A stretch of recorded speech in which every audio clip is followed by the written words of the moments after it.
A presentation of Fox Sports. We are the Fox. We are South. Last year, Mike Minor grew up in the big leagues. After struggling in the first half of the season, Minor was a different pitcher after the All-Star break. As his confidence grew, so did his game. Minor, with a 2.16 ERA in the second half, was vital to the Braves' success in making postseason play.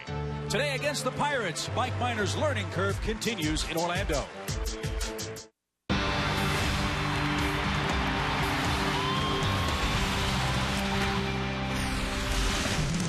Just 11 days remain in spring training 2013, and under cloudy skies in Lake Buena Vista, Florida, the Braves are back home as they face the playoff hopeful Pittsburgh Pirates this afternoon from Champion Stadium. Hi again, friends. Joe and Chip with you. Happy first day of spring. Braves had an off day yesterday, and some of these Braves bats are booming like it's the middle of summer. Well, the beginning of this week was like firecrackers went off, Chip, because the Braves had a great day on Monday. Everybody's been talking about these dog days of spring training that they're in, but no sign of it on Monday. And led by Justin Upton, the team hit 5 homers as a group, but Justin Upton hit 2 of them. And he's hitting balls in this ballpark that we're not accustomed to seeing where they land. Hit one over the berm, hit another one almost over the berm. It's been fun to watch, but the guys are really swinging the bats well right now. And when you get to this stage of spring training, a day off is welcome. They had one of those yesterday. Big start for Mike Minor. 4 very good innings last time out, 1 real rough inning against the Cardinals. Yeah, that one inning, though, you got to maybe just kind of look aside because he pitched so well against St. Louis. And when you look at Mike's numbers last year, the first and second half comparison, there was no comparison. Look at the improvement in the last 15 starts for him. 4 runs better in the ERA. The walks went down. The strikeouts remained about the same. And what a September he had. 5 starts in September. He went 4-0 with a sub-1 ERA. So Mike Minor's really growing up fast, and the Braves are anxious to get him going in the rotation this year. And you can tell the regular season is rapidly approaching for both of these ball clubs. Both have what could be their opening day lineups going at it in this ball game in Orlando. The Buccos and the Bravos. First pitch from Lake Buena Vista, Florida on the first day of spring right after this.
The Atlanta Braves on Fox Sports South are brought to you in part by Honda Lawn and Garden. Cloudy skies, but no rain for the moment here in Lake Buena Vista, Florida. Some heavy thunder showers passed through metropolitan Orlando about 3 hours ago or so.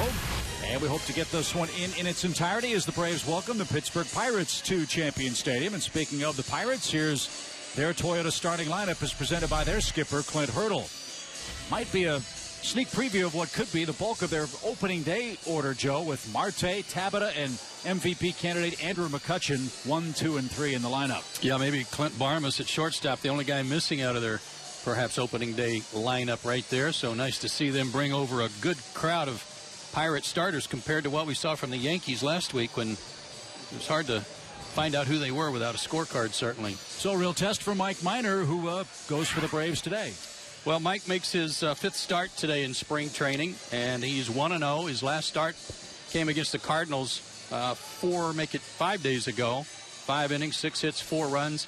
And we had a chance to catch up with Mike last time we were in town to talk about his growth in last season. I used to let a lot of things get to me, so I would go out there and just try to have a quality start, and rather than thinking if I give up a run that the game was over, or if I gave up a walk or a double, leadoff double, then they're automatically going to score. I was just trying to do damage control. If they hit a home run, I didn't let it bother me as much, and then I just went to the next batter or the next inning and just try to keep on rolling, go 5, 6 innings. Try to help out the bullpen if I go a little bit later, and then the goals just started. I started narrowing down the goals rather than trying to pitch a shutout every game. So really, Joe, the learning curve for Mike Minor, not surprising, a Vanderbilt alum. He figured his lessons very well, and look at the differences we showed you in our open. Yeah, there's some other things that go along with that, too. His home road splits. He was 7-4 at home, 4-6 on the road. He was very comfortable at Turner Field. So if he pitches a little better on the road, then he's going to certainly go up from his win total of last year, which was 11-10. But again, I repeat, his September was awesome. I mean, down the stretch, 5 starts, he was 4-0, had an 0.87 ERA.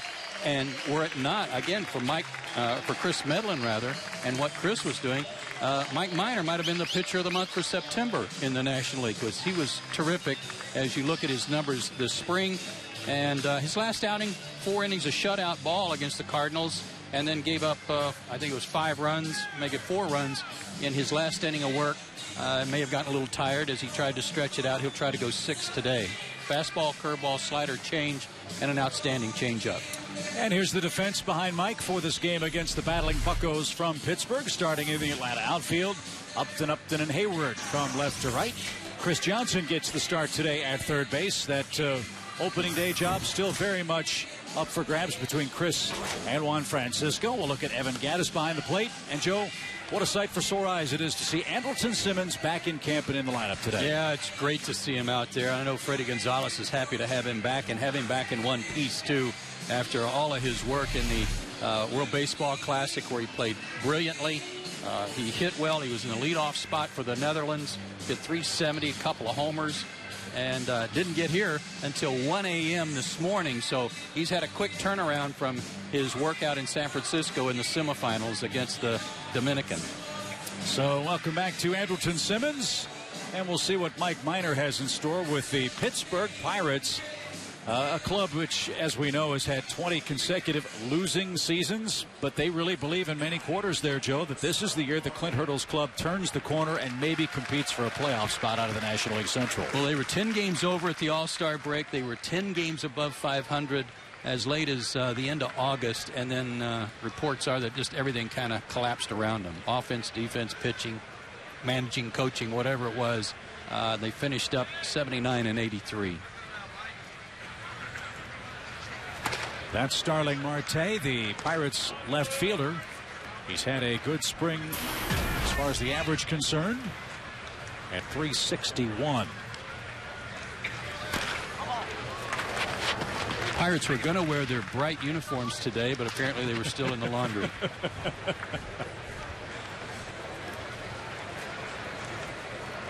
Marte was called up last July, hit a home run on the very first pitch he saw in the major leagues.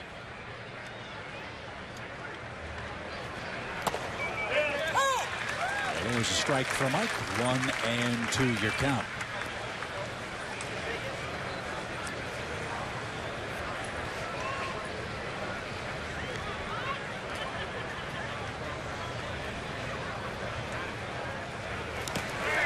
And there's the off-speed pitch from Minor. Gaddis with a nice stop and a perfect peg to first. Minor strikes out Marte for the opening out. Like a good breaking ball. Got him to chase one in the dirt. Got a little help from Evan Gaddis. Yeah, good curve ball. Bounced right in front of the plate. Gaddis is good at that, at blocking the ball, but keeping it right in front of him.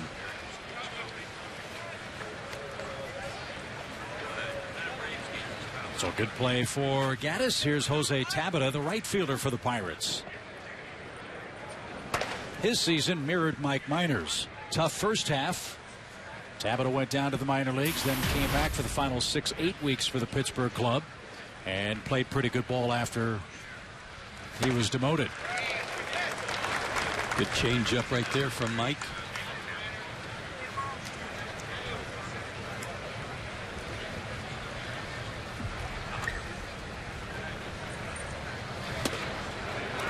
Into the outside corner, 1-2. Pirates have gotten a lot more athletic. Their outfielders, Tabata, Marte, and the guy on deck, McCutchen, very good athletes. If they can keep Neil Walker healthy at second base, they should have another good year.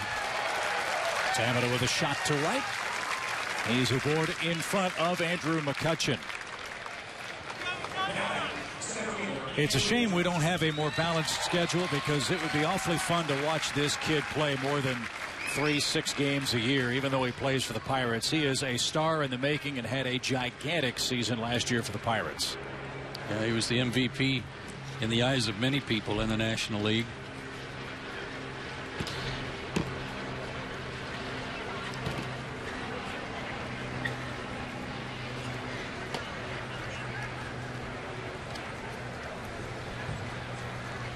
A 30-homer, 20 stolen base season for Andrew McCutchen last year. And as you mentioned, like so many of his Pirate teammates, a rough second half of the season, but what a season it was for him. Gold Glove and Silver Slugger Award winner. Certainly the centerpiece of their ball club.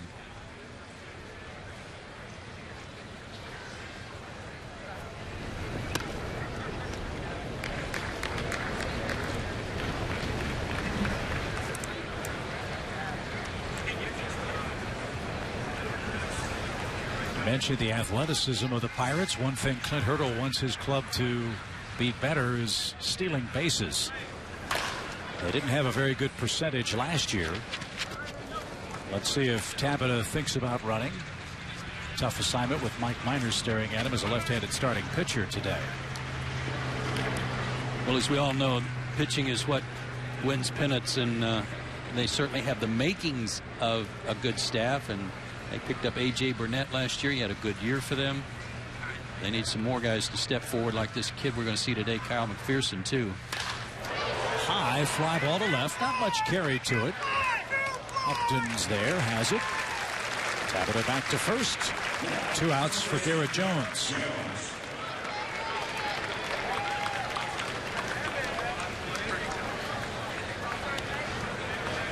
See what the Pirates do as far as first base is concerned. Remember, they have Gabby Sanchez, the former Marlin, on their roster.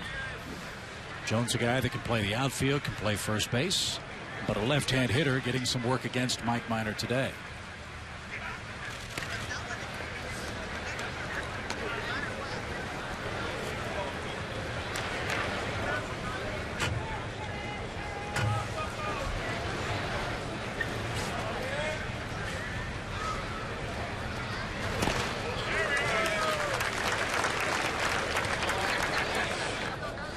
Another good breaking ball. And in a good spot to a very powerful left-handed hitter. Just missed with a fastball to even the count.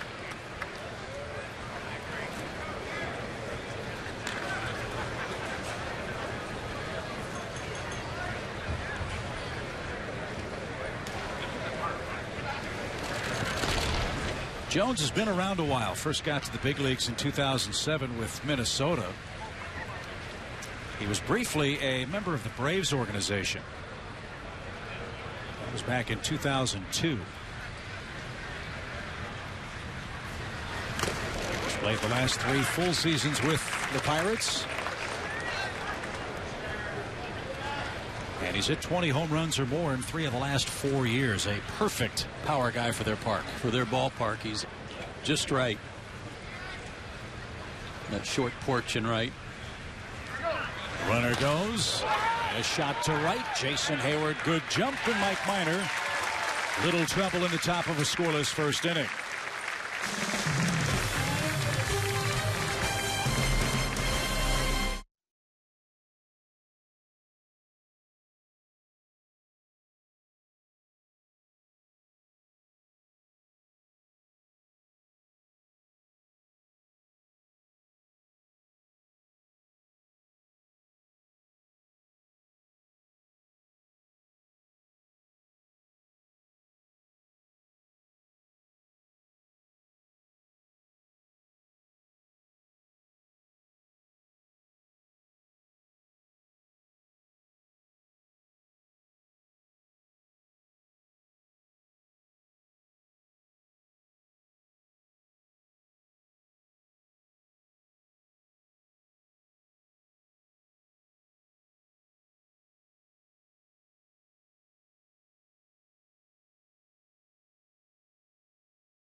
Pittsburgh with a first inning hit. Here come the Braves for the very first time. Freddie Gonzalez presents this Toyota starting lineup. Look who's back in camp and leading off. Joe mentioned the terrific WBC numbers of Andrelton Simmons. Let's see how he fares today with Hayward, Upton, Freeman, B.J. Upton. Then the bottom part of the order, Dan Uggla, a red-hot Chris Johnson, Gaddis, and Minor, the Braves battery today. Kyle McPherson is an Alabama native. He's 25 years old, 6'4", 215. Got a little look last year in the big leagues. You're seeing his spring numbers there. He was their minor league pitcher of the year back in 2011. Last year 0-2 with Pittsburgh, 2.73 ERA though, good number there in about 10 ball games. So Andrelton Simmons ready to go. A quick strike. If you want a comparison for Kyle McPherson, think about Chris Medlin. Like Medlin, McPherson was a college shortstop and was scouted by Darren Mazeroski. There's a shot deep left center field. McCutchen on the run at the track. Can't get it. It's off the fence. Andrelton Simmons with a leadoff double. Welcome back. Missed a homer by just a couple of inches. Down and got a fastball. And while he hasn't been in camp with the Braves, he has been seeing some top-notch pitching, especially once they got to the second round of the WBC, and he was still hitting well. But said he told you he was sushi'd out. He's had his fill of sushi, he said. So a double for Simmons. Jason Hayward bats. Jason at 229 for the spring. He's hit 3 homers.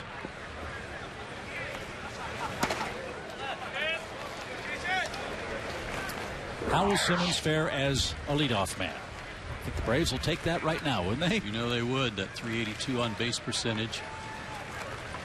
And led all WBC players in runs scored. So that's what that's all about when you're in the leadoff spot. So McPherson in some early trouble. And Hayward with a ground ball right side past Walker. Simmons stumbled at third. Now he's going to try to score. Throw to the plate is going to be late.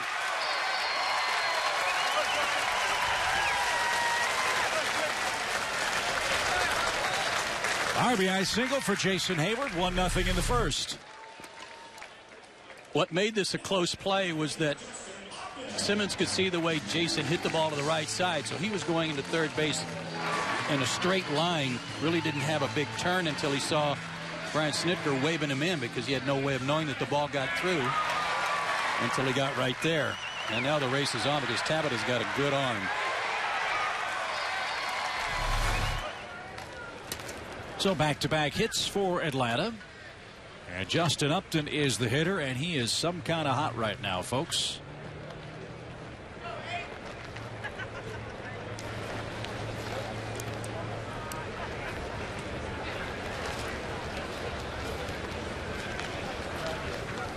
He had about 1,100 feet with the home runs the other day against the Phillies, didn't he? Had everybody talking about it.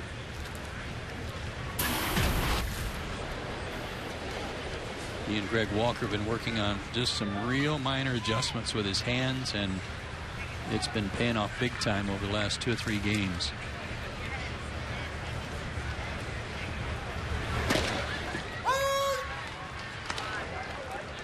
Two homers, 6 RBIs on Monday. 2 homers in his last 5 plate appearances for Justin Upton. And 15 runs batted in so far this spring. Just exactly what the Braves were hoping to get.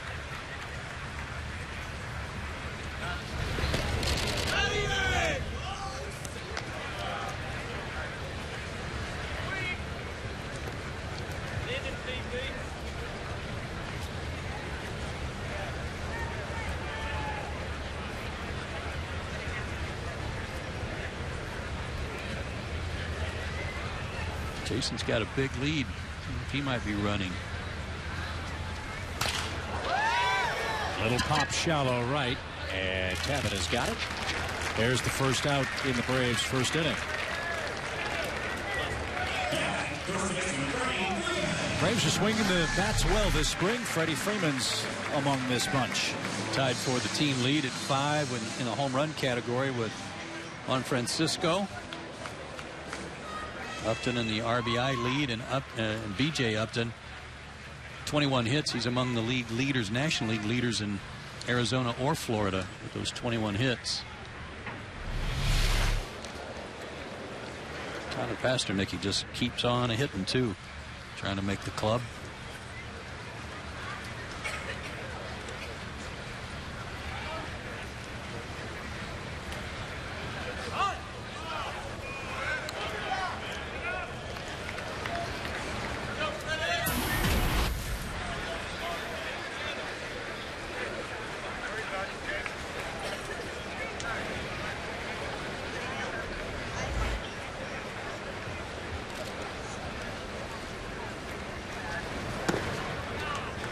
One ball, no strikes.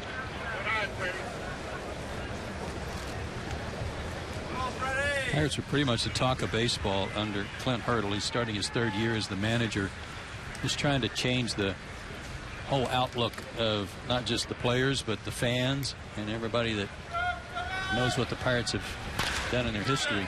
Another shot to right, this time by Freddy Freeman. Hayward round second. He's going to take third. First and third for Atlanta in the first inning.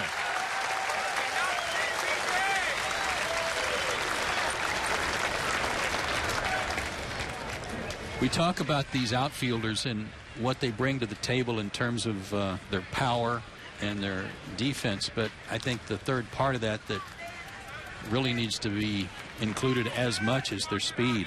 Being able to go first to third on a base hit to right like Jason just did. Being able to take the extra base. Being able to, when we were here last week, we saw Justin Upton go all the way around to third on a couple of overthrows when the defense was throwing the ball around, hustling. So a run on 3 hits for the Braves so far in the opening inning. Here's B.J. Upton. He too with a good spring at .396.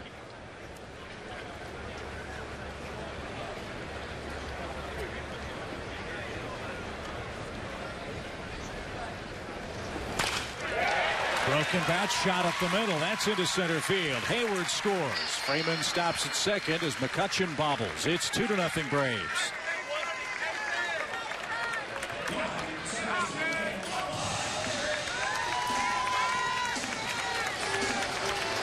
That was a thing of beauty right there.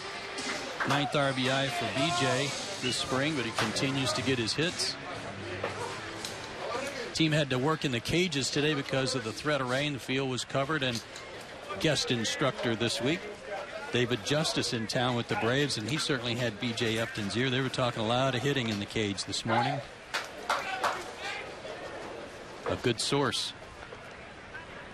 Dan Ugla, the batter, with 2 on and 1 out. Henry, a nice stop. 1 ball, no strikes.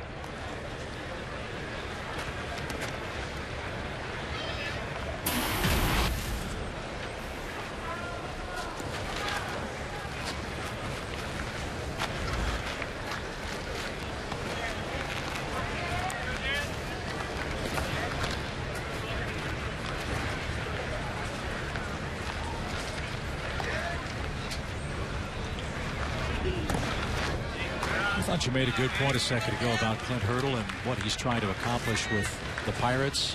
Again, 20 straight losing seasons. It's tough enough to win a major league game. It's awfully tough to do that and try to beat history too, right?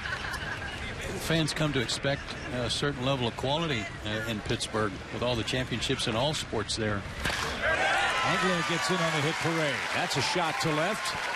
Ryan Snitker will hold Freeman at third, and the bases are loaded for the Braves. They are hitting Kyle McPherson very hard in the opening inning.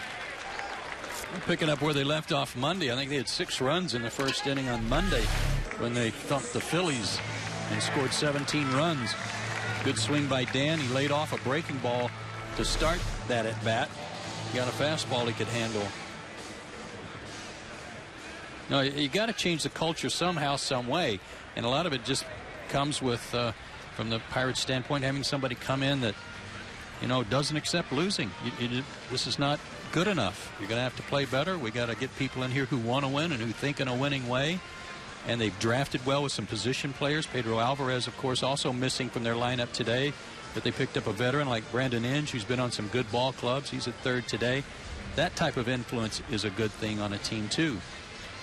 And from a fan perspective, really not just last season, but the year before as well, the Pirates really teased the fans in Pittsburgh. Yep. They were in first place in July and utterly collapsed. Ironically enough, after 2 19-inning games, one against the Braves and one, I think, against Milwaukee or the Cardinals last year. Right. I forgot about that, but those were 2 turning points in their season. But they were +9 last year. They went from 72 wins to 79 wins. It was just a bad September that really knocked them out of any contention.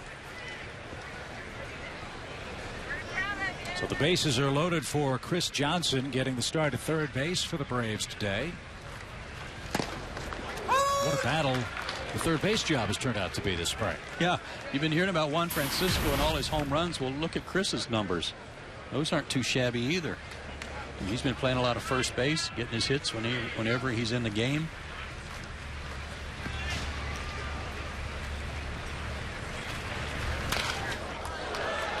Good cut, fouled back. And here is the competition at the hot corner. 5 homers, 11 RBIs for Juan. Great slugging percentage. Not many walks mixed in there for either guy, but if you're trying to win a job, you want to be up there swinging and hacking.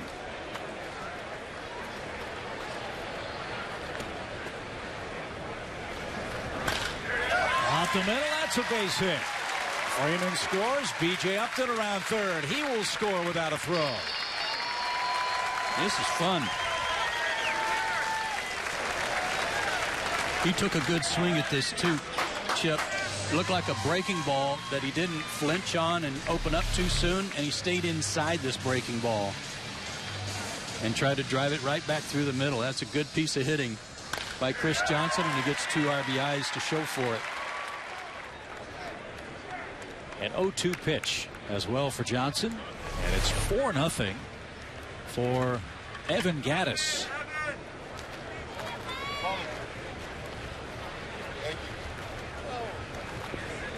Gaddis at 378. A couple of homers, 10 RBIs.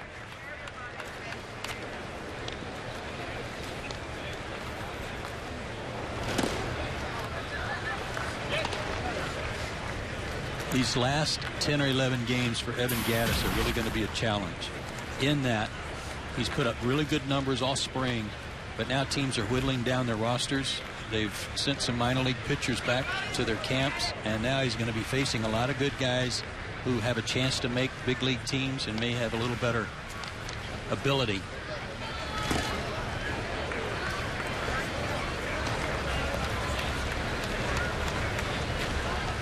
I know young players like Gaddis always say, well, I'm not even thinking about whether I'm on the 25-man roster or not. They can't help but be thinking about that, can they? Yeah, it's in your head every day, every at bat when you're in his position.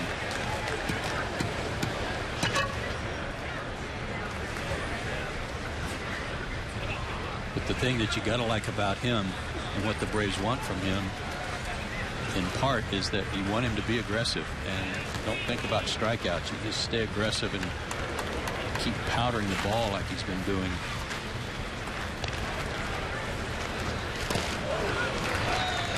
Good changeup at 2-0.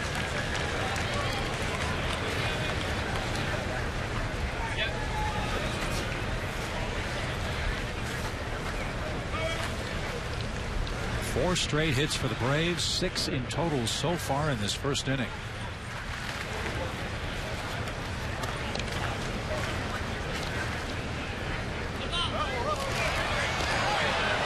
Close play at second.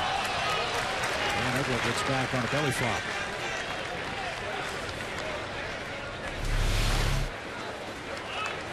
Looked like he was going to take off too. Andy Fletcher with the call.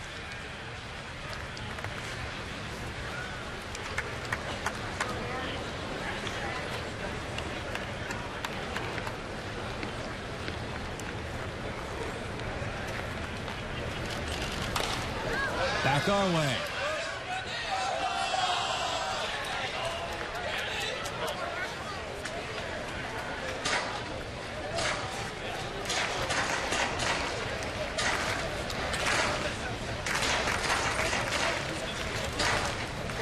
So from a 2-0 count to 2-2, let's see what Gaddis does with 2 strikes. Yeah, he hasn't thrown him a fastball in the 2-0 or 2-1 count either, which would lead you to believe he might throw something else off speed here.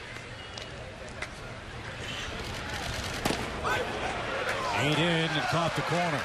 Big pitch. Maybe the best pitch of the inning for McPherson. That's his second out of the inning. Big hook. And had Evan opening up on it. Just a perfect spot.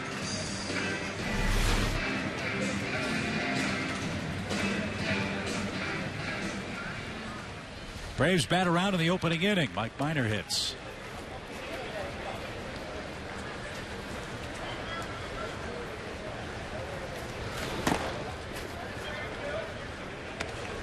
Mike's got a good swing.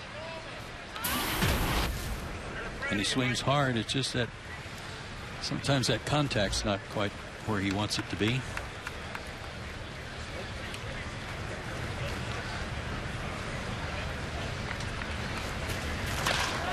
Nothing wrong with that stroke. That's in the left field corner. Oglu scores. Johnson on his way to third. He's going to stop there. Mike Minor is doubled. Yeah. Little contact. You know, our pal Tommy Glavin's probably watching the game and saying, he's an athlete, you know. I mean, he turned on it too. Chance for Andrelton Simmons to bat again this inning and add to his total base account that he's already got working.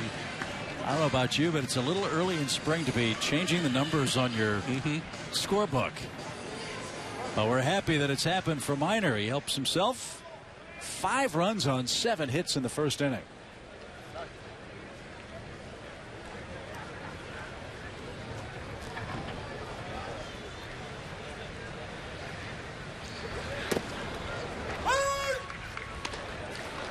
No balls and a strike.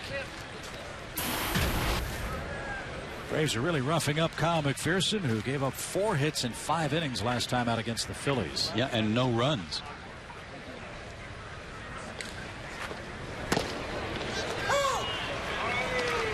It looks like he's figured out he needs to throw a few more off-speed pitches to the Braves.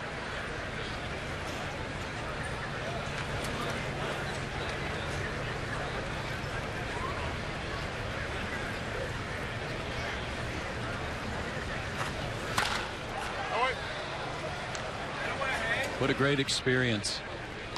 Looking back now, when you get Andrelton back in camp and he's healthy, no problems physically from the wears and tears of all that travel, but what a great experience for him internationally to bring to the start of this season.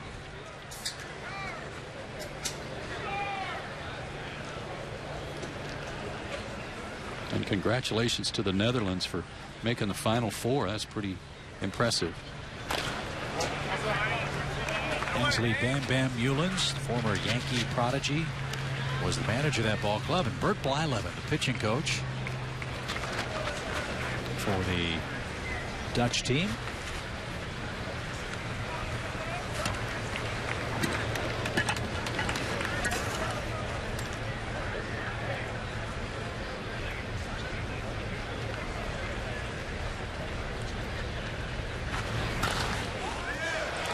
Popped up left side. Inge gives chase near the Pirate dugout. And McHenry is there on top of the railing to make the grab and retire the side. The Braves really roughed up Kyle McPherson. They score 5 times on 7 hits. And after 1 inning of play, Mike Minor has a huge lead here in Orlando.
Rough start for the Pirates. Great start for the Braves. 5-0 after 1 inning here in Orlando.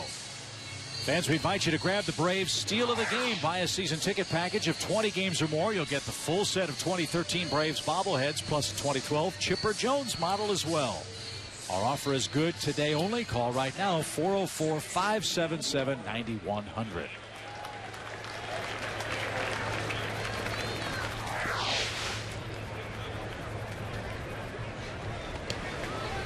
5-0 Braves as Neil Walker leads off for Pittsburgh.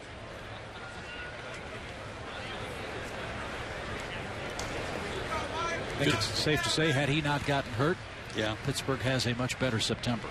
Good player defensively and especially at the plate, but a bad back cut into his season. To put things in perspective, Neil Walker was 7 years old when the Braves came back in the 9th inning and beat the Pirates in the '92 playoffs. He's a native Pittsburgher, His father played for the Pirates. His father knew Roberto Clemente very well. In fact, his father was scheduled to be on that fateful flight that Roberto Clemente took. No kidding. To Nicaragua. In fact, Roberto Clemente said to Neil Walker's dad, "Stay home, don't go." Is that right? Of course, Clemente tragically died in that plane crash. And so perhaps no one more on this Pittsburgh roster understands the disappointment of 2 decades of losing baseball in Pittsburgh. Well, they had some rough luck when they were getting some early picks in the first round on pitching. They lost several guys to injuries that they couldn't foresee. But in recent years, like I said, with some position players, they've really hit the jackpot with a couple of guys. So let's hope that pays off for them. And they've got all the ingredients, as you said. They've got a good manager. They've got stable ownership. As you said, they're drafting and developing very well. Beautiful ballpark. Great ballpark. Little pop behind first. Tough play for Hayward to Freeman. That's going to drop. And a leadoff hit for Neil Walker. Second hit of the game for the Pirates.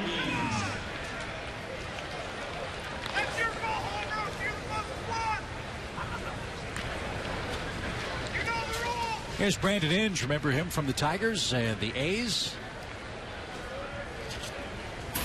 He's 35 years old, trying to make this Pirates ball club. Tough go of it, as you see at the plate. Broke in as a catcher, so he might have some value to them as an emergency catcher too. They keep him on the team.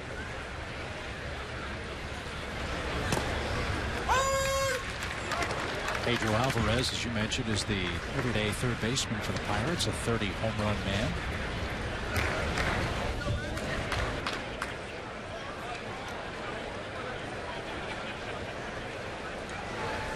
And those guys have, like Walker, they have enough games under their belt now that they're not looked upon as, well, we're young, and, you know, give these guys a couple of years and then we'll really make some noise. Well, they're at that point. They've got enough experience under their belt where they're ready to make some noise. Up the middle, Simmons can't get that. It's into center field. And back-to-back singles for the Pirates to begin inning number 2.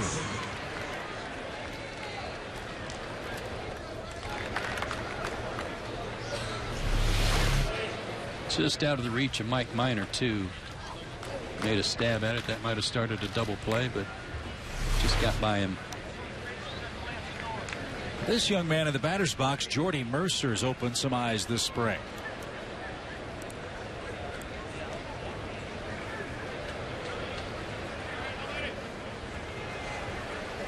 High draft pick by the Pirates. 3rd round pick just a few short years ago out of Oklahoma State. He has hit exceptionally well, and maybe more importantly, Joe, just 1 error so far this spring.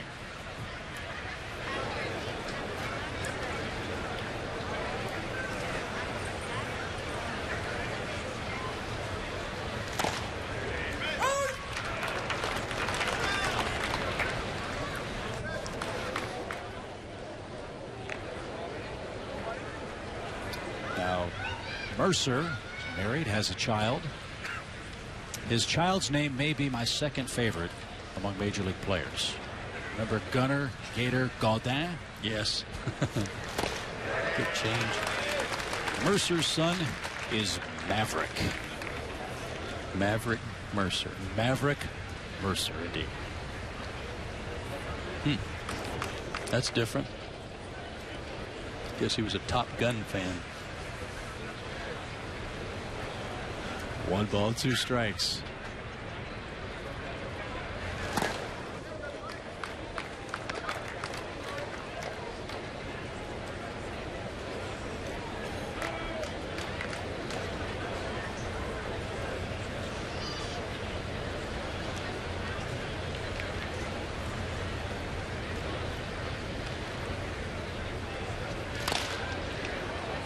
That's foul past third, still 2-2. Chris Medlin got knocked around Monday when the Braves were scoring those 17 runs, and He gave up a ton of runs himself. I think it was 14 hits and 9 runs in 5 innings.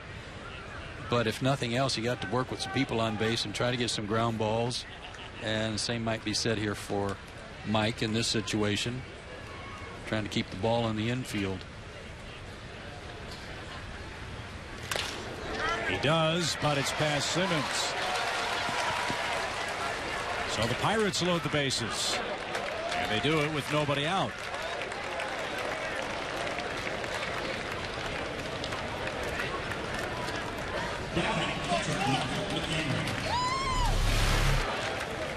See where this pitch was. Almost looked like a cutter kind of coming in on Mercer, and he was able to turn on it. So he continues his good spring.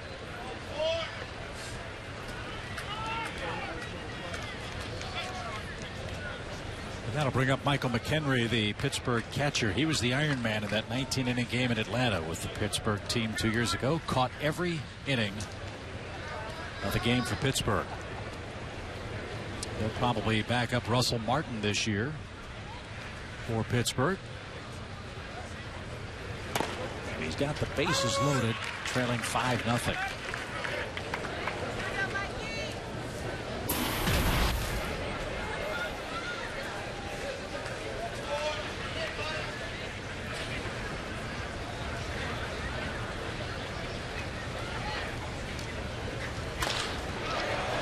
In the air right center, but Jason will track it down. There's the grab. The runners tag from third and second. Pirates are on the board on a sac fly by McHenry. It's 5-1 as Walker comes home.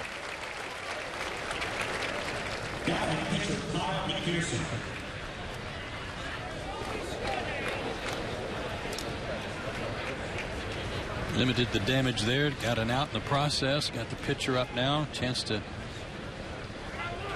cut into this big inning the Pirates are planning on. But you say this guy signed as a shortstop, so he obviously has a chance to swing the bat a little bit. Yeah, I mentioned Darren Mazeroski was the scout who saw McPherson. And yes, Bill Mazeroski is his dad.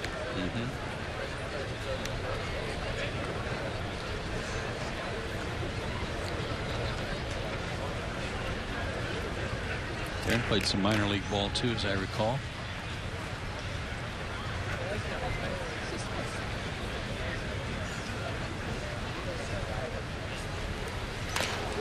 The bunt is on. Miner with a glove hit to the plate in time will take care of Inge.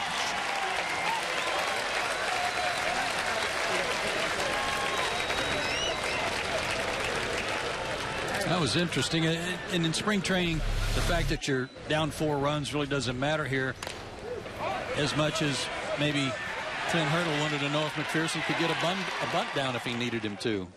He did, but Inge got a late start, and he was out on a good play by Mike Miner. And there aren't too many folks who are going to run through Gaddis behind the plate. Not if they've got any sense at all. So 2 are on, 2 are out. Back to the top we go, and Starling Marte. Miner struck him out.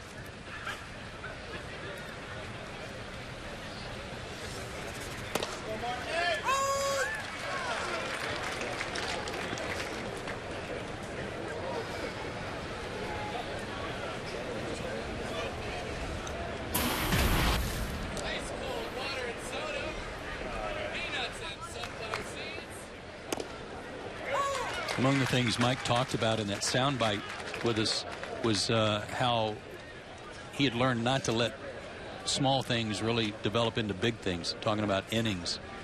If he gave up a home run, he didn't let that affect the way he pitched the rest of the ball game. He went on, picked up from there, and tried to cut into big innings. He's done that so far this inning. Make pitches.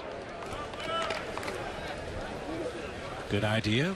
Ahead in the count 0-2. He buzzed the tower for Marte. Now a 1-ball 2-strike pitch coming.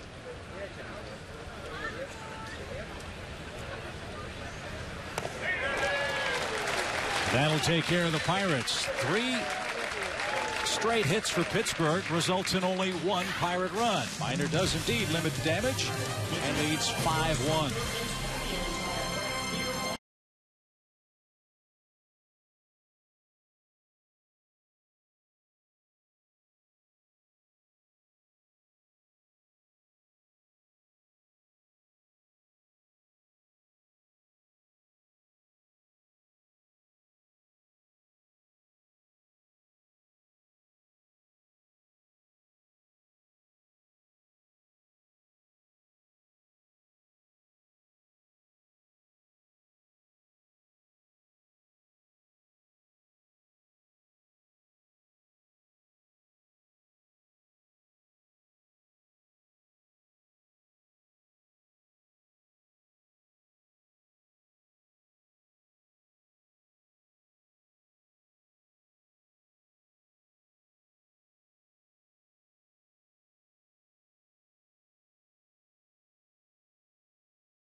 Well, we mentioned in our opening comments that opening day is 11, 12 days away, and Jason Hayward and the Braves awfully excited for the future is now.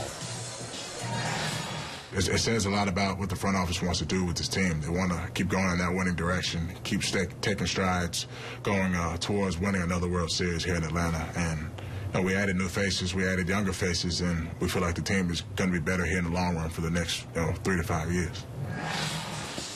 I couldn't agree more. And I think the statement made by the front office with the retirement of Chipper and getting some money from some salaries from people that are gone, they put it in the right places. And with the youth from the Upton brothers in particular, I think Jason's dead on. And I've said, and I'll keep saying, this is not a team that was put together hoping to make the playoffs. This was a team put together hoping to win it all with a target on one thing, and that's the big trophy. And that quest begins April 1st at home against the Phillies. And the second today begins with Jason Hayward, who singled, home a run, and scored himself in the first against Pirates starter Kyle McPherson.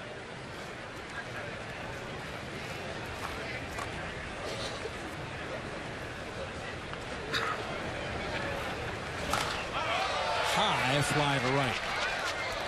But Tabata will have room. One man down.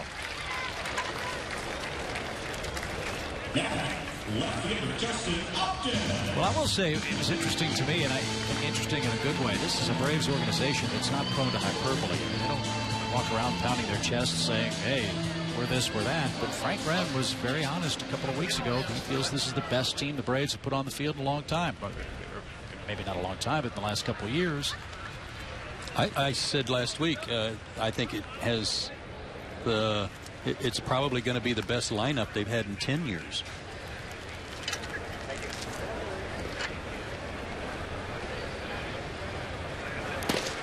Folks that we've talked to in Atlanta have said there is a buzz about this ball club that they have not sensed in the last couple of seasons. Yeah, and there's not a swagger. No. It's not like this team already thinks they've won 100 games by any means. But there's a real air of confidence that is permeating through all of them that, you know what, I think we're going to be pretty good. And I think they're right. The pitching is there. The bullpen, starting pitching's there. The bullpen's outstanding.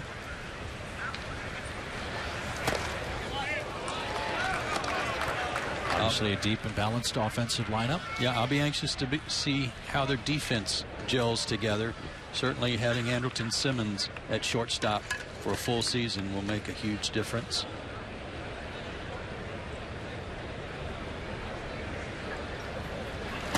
And don't forget, we'll be without Brian McCann for the first 2 weeks of the season, but he looks terrific this spring.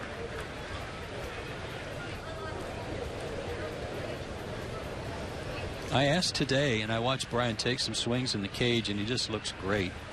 And back to his old self with the ability with that repaired shoulder to go the other way and hit the ball to left field. And I asked if there was any consideration given to getting Brian some at-bats, you know, as a DH when they play some American League teams. But the concern is that Freddy Gonzalez has is that he might get on base and then maybe throw his hand down on a slide or something and strain or re-injure that shoulder, and they don't want to take a chance with that. So that's why they're holding him out of any live action. That's queued up the middle, and Walker can't corral at the second base bag. That ball had some funny spin, it appeared. Another hit for Justin Upton.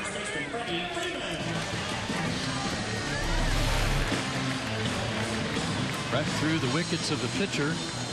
Just missed the bag and then came up on Walker. And they do score a hit, so good for Justin. 8th hit of the game for the Braves. Here's Freddy Freeman.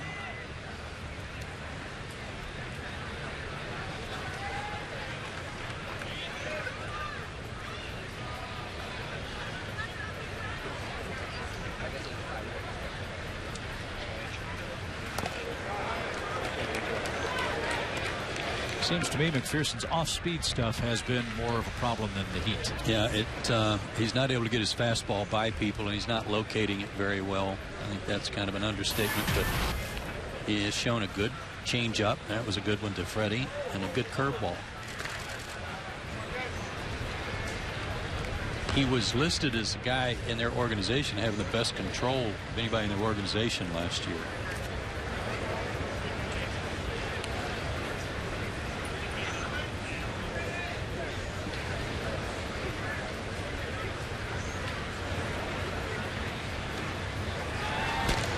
By the way, they changed the scoring on that play by Neil Walker. Take away the hit, give Pirates second baseman an error.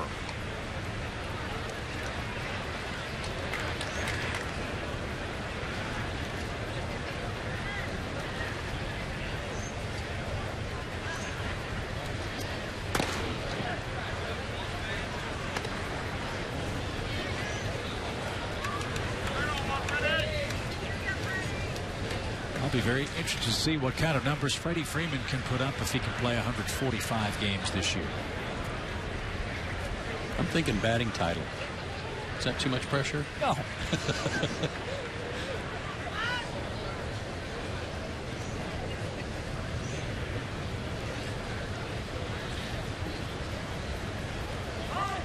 Is he a guy that, in your estimation, could win one of those? No question. Because he hits the ball to all fields, especially left center, right center. He's got good gap power. Hit the ball out of any ballpark. He does strike out quite a bit. Be nice to be cut down on those.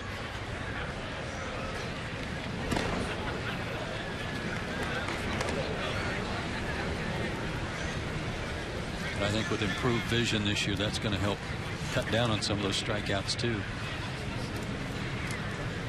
Yeah, Freddie's got the contact lens situation straightened out. He's got some clear non-prescription glasses that he can wear on windy days.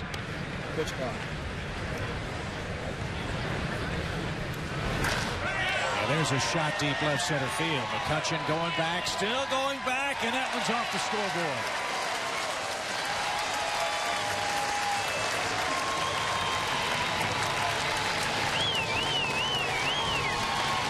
Left center, right center.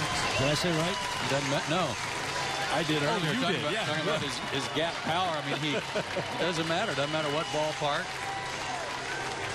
And now has the team lead with 6 homers. There's talking about that air of confidence with this team. I mean, it goes up and down the lineup with, it's almost like, oh yeah, watch this. You know, and the next guy hits one a little farther than the other, or hits a rocket somewhere. That's a good thing. I mean, at first glance, you look at this lineup, and what brings to mind for me, this is an American League lineup because there's power 1 through 8. That's a good point, Chip. That's not always the case in the National League. In the American League, you always think of the DH and how somebody's got some big thumper in there rounding out their lineup.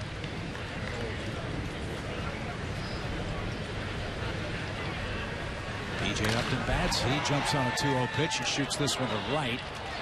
And Tabin is there for the second out of the inning. I mean, no lineup 1 through 8 is going to be all clicking at the same time for 6 months of the year.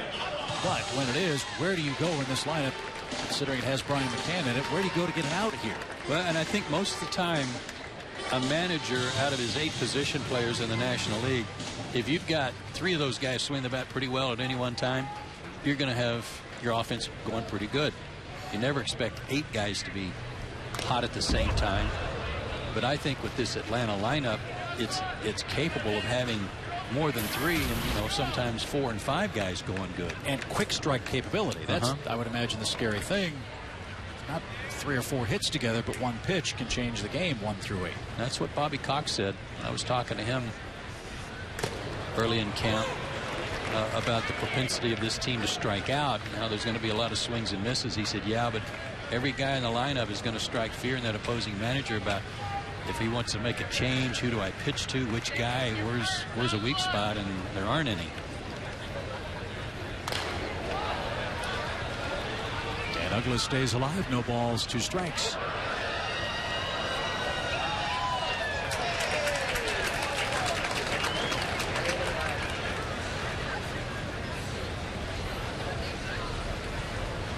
Braves have scored 7 times. We're in the 2nd inning.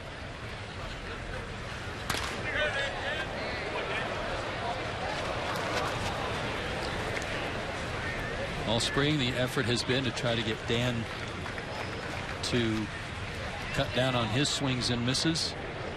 And while his average may not show it a whole lot, base hit his first time up today was a good indication of line drive capability. Rolls to second, and that will retire the side. Freddie Freeman with a long 2-run homer to left center field.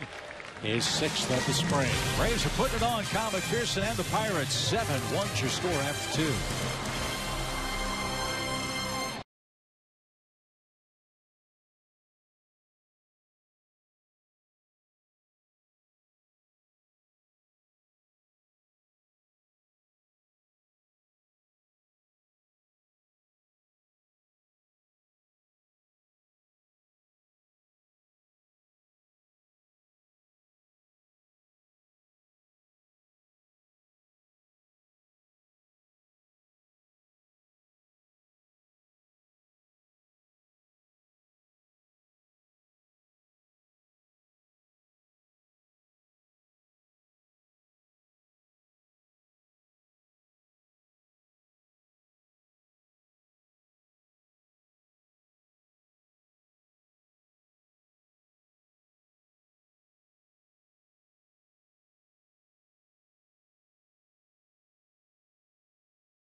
Braves on Fox Sports South are brought to you in part by Ram Trucks and by Yellowwood.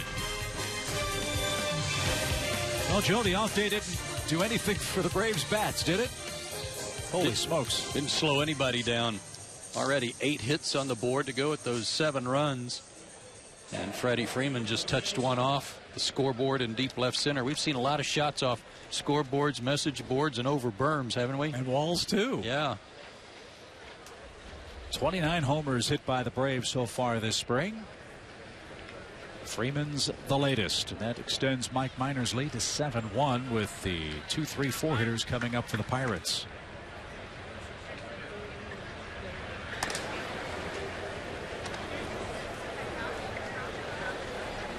I was surprised to see that it's the Cubs who actually lead the National League in homers this spring, and by a pretty good margin over the Braves with 37. Ball must be jumping in Scottsdale.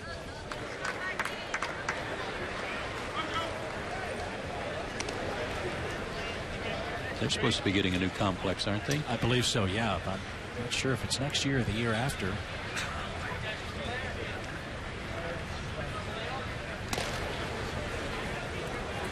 Way upstairs from Minor, 3 balls, no strikes. Don't want to walk the leadoff guy after getting some more run support.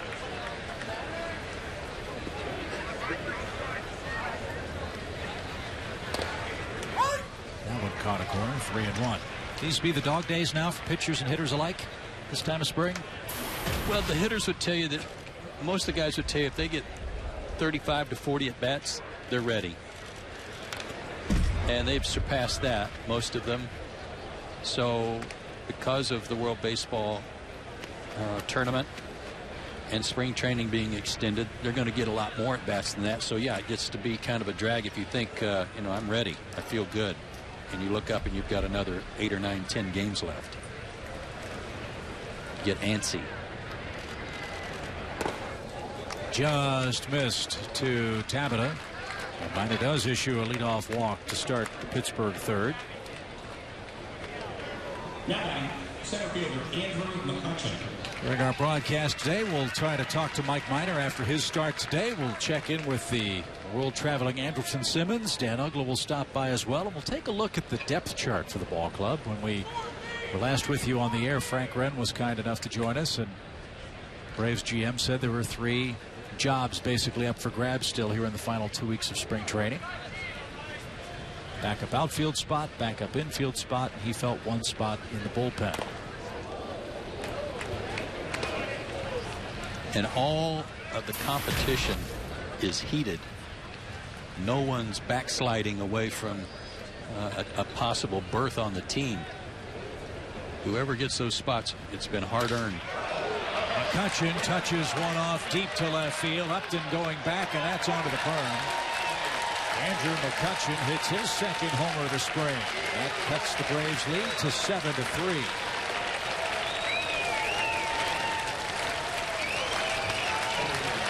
Well, a lot of Pirates fans have made their way over from Bradenton to watch the game in Orlando today. It's no disgrace to give up a home run to this guy.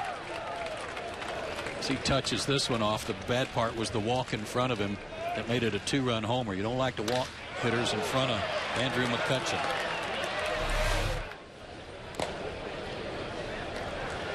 And as friendly as PNC Park is for left-hand hitters like Garrett Jones, that's a much tougher ballpark for a right-hand hitter to hit 30 home runs in. And that's what Andrew did. As a Pirate, Ugla off the heel of his glove and make the play, and Garrett Jones reaches. Let's see how that's scored.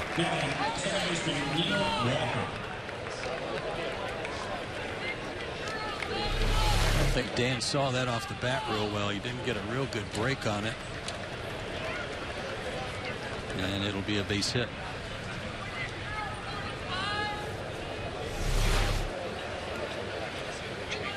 So a walk homer and infield hit brings Neil Walker to the plate.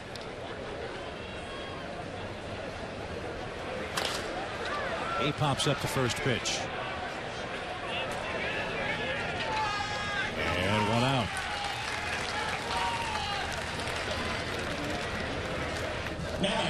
Pirates, you're talking about their fans that have traveled over here from Bradenton. They've got a loyal bunch. They're avid.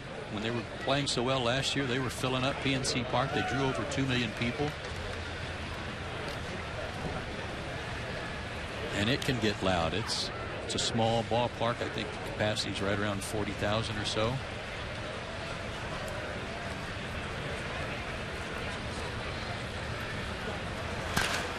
Base hit to right by Inge. He's 2 for 2. Jones will stop at second. For all of our fans watching us in the Southeast, I shudder to bring this back up, but remember the little red-haired girl during the 19-inning game. You get 38,000 fans yelling like her, you're going to have a noisy park. You could call her avid. Yes.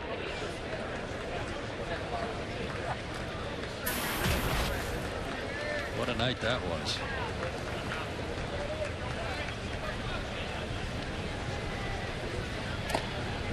A strike to Jordy Mercer.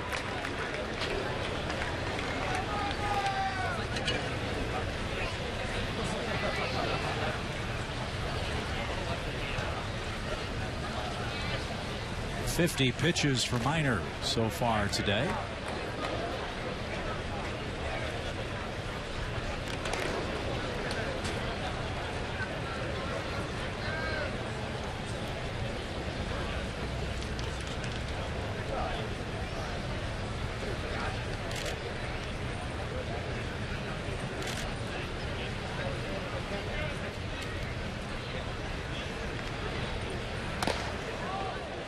Braves will see the Pirates pretty early too. Second road trip of the year. We're gonna have to come up with a name for that trip. The Iditarod. Yeah, well, that's a great one. I like it. Perfect name. Braves go to Pittsburgh, Denver, and Detroit in April on one trip.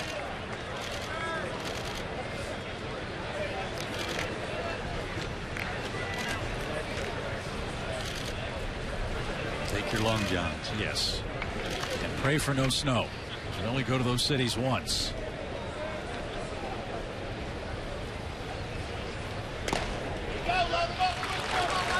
Couple of walks for Miner in this third inning.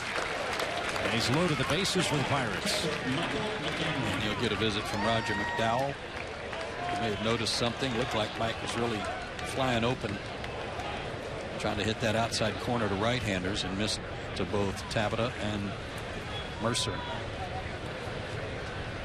So while the mound meeting continues, we invite you to grab the Braves steal of the game today. If you buy a season ticket package of 20 games or more, again, you'll get the full set of 2013 Braves bobbleheads and a vintage Chipper Jones bobblehead as well. Our offer is good today only. Call 404-577-9100.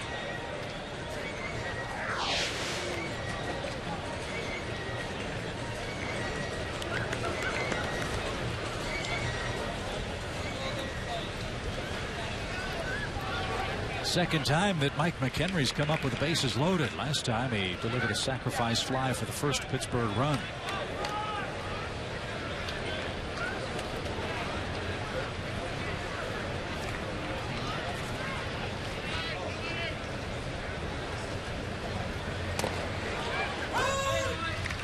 McHenry familiar to Pirates skipper Clint Hurdle.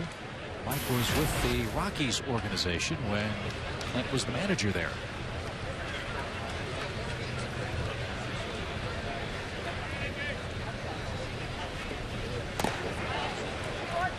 Kind of falls under that heading in a way of you never know who's watching. You get told in the minor leagues all the time, you play hard, and you know that when the farm director or people from your own organization are in town to watch you play, but there are other scouts there watching you too. And obviously McHenry's reputation with the Rockies, Hurdle knew about him and wanted to have him.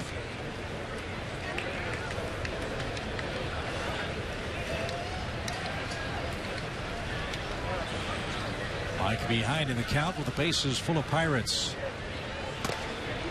And now 3-1 with the pitcher due next. Yeah, he's really missing up and away to right-handed batters. Front shoulder flying open a little bit.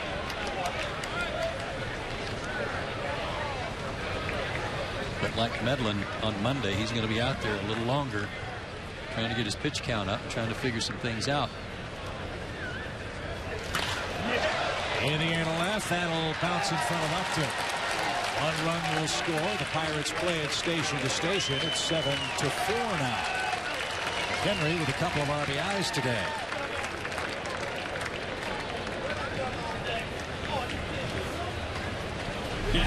Pitcher, Kyle McPherson.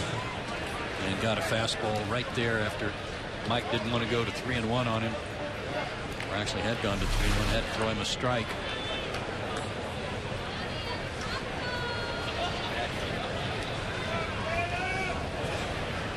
So 7-4 your score. Here's McPherson.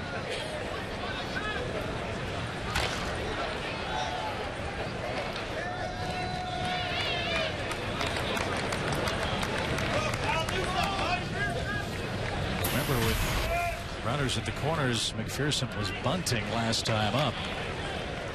Inge was thrown out at the plate on that play.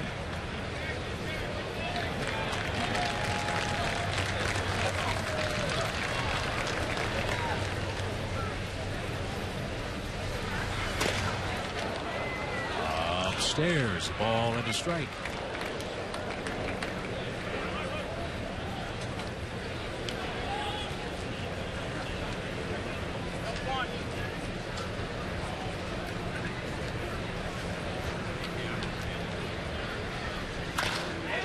Up the middle, a base hit. Inge scores. Mercer around third. The throw to the plate is going to be in time. Gaddis with the tag. How about that throw? Of course, as you said before, nobody's going to challenge Evan Gaddis, and so Mercer tried to go around him, but he had to because of this throw from B.J. Upton. I mean, right over the hump of the mound in a perfect spot for Gaddis, and time to Gaddis to get him, give him a chance to put the tag on.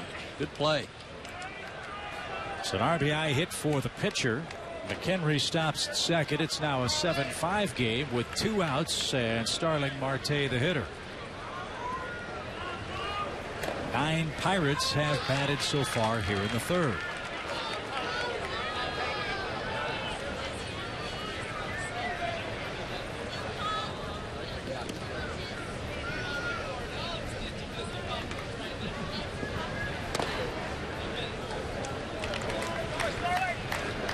Marte may be asking himself, what do you guys know about Minor that I don't?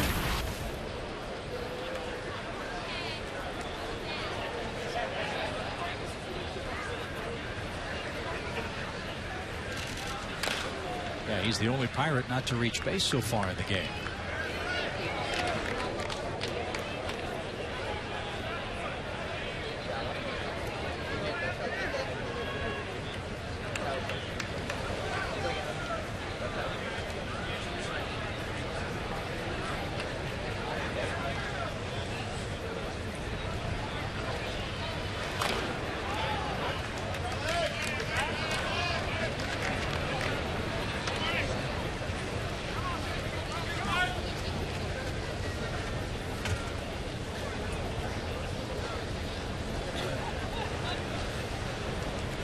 Watching Evan Gattis behind the plate, I get more impressed with him every time I see him back there.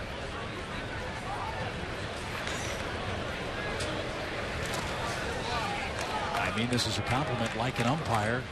It's the greatest compliment when you don't notice he's back there. Does that make sense? Watch how he leans over this ball in the dirt, puts his chest in front of it, of course, but he also leans his head forward where if the ball does come up into the chest protector, it just drops right in front of him again. He's shown a great ability to do that.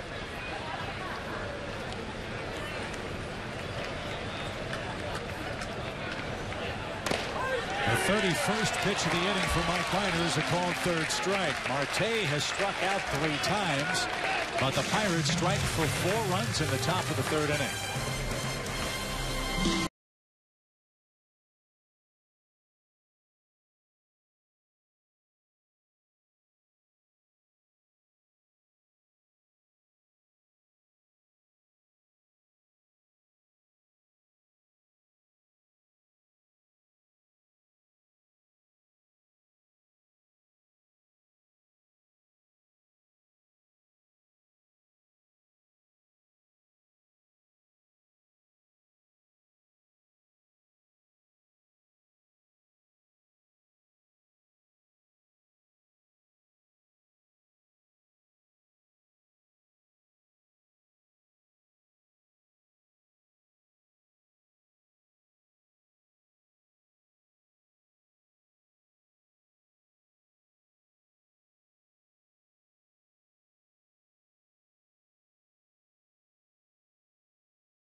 (7-5) Atlanta Braves coming up for the bottom of the 3rd inning. Opening day is April 1st. The Phillies will be in town. Cole Hamels will get the ball for Philadelphia. The Braves still haven't anointed an opening night starter.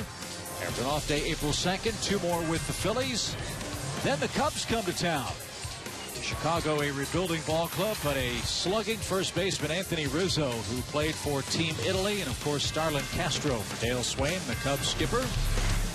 And we're off and running on our first road trip of the season. Rough year last year for the Phillies, despite their .500 record. Braves kind of wore them out too in 18 meetings. But it's a new year. They've added some players. Got Michael Young to play third base, the veteran from the Texas Rangers. Third base has been kind of a black hole for them in recent years, so they've added a good player to play there now. Roy Halladay still giving them some concern about his health, though. Yeah, Halladay had a start where his velocity was way down, then another start where he lasted an inning. Apparently had a flu virus. Halladay's next start is supposedly in a B game, minor league game for the Phillies. East Coast Johnson flies to right. Plenty of room for Tabata. There's 1 for 2 with a couple of RBIs today. 1 out in the Braves' third.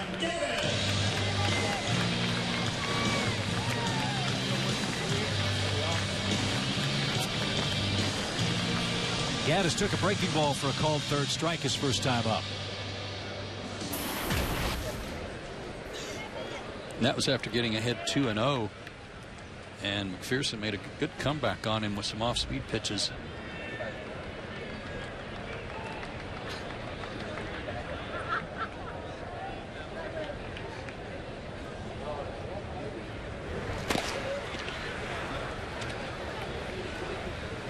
Gaddis opened eyes at Mississippi last year, opened eyes in the winter leagues this offseason, and has done the same so far this spring.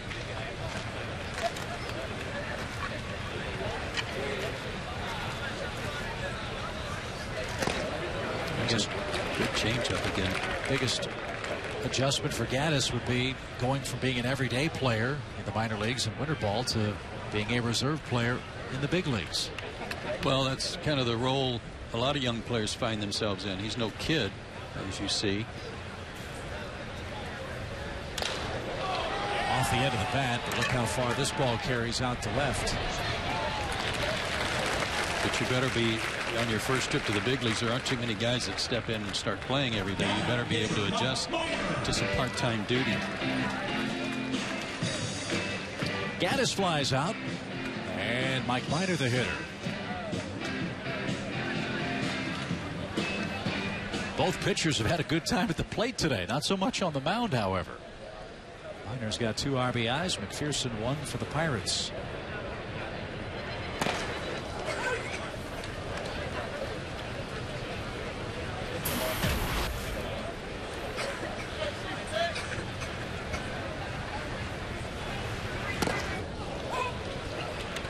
His fastball's been pretty good. It's been in the 91, 92 range.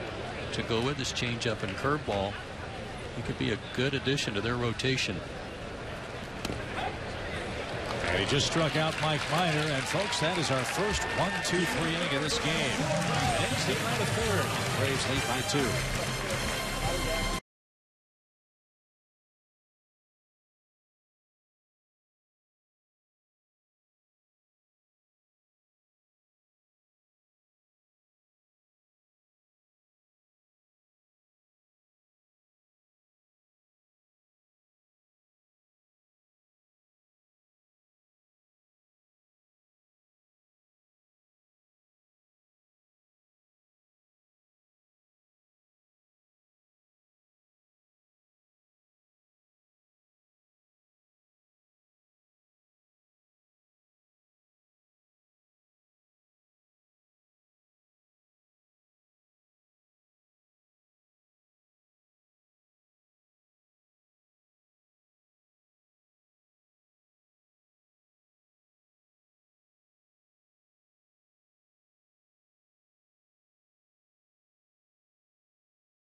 The Braves on Fox Sports South, brought to you in part by Toyota and by Georgia Power.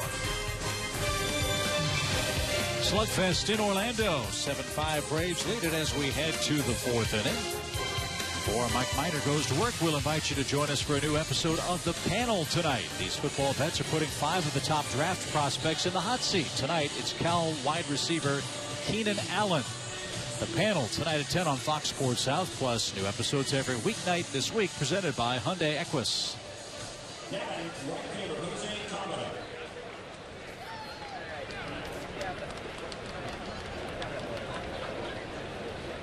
2, 3, and 4 up for Pittsburgh. Mike Minor could use an easy inning. It's a good show. I don't know how those college guys are handling being in the hot seat in front of that panel. That's tough duty.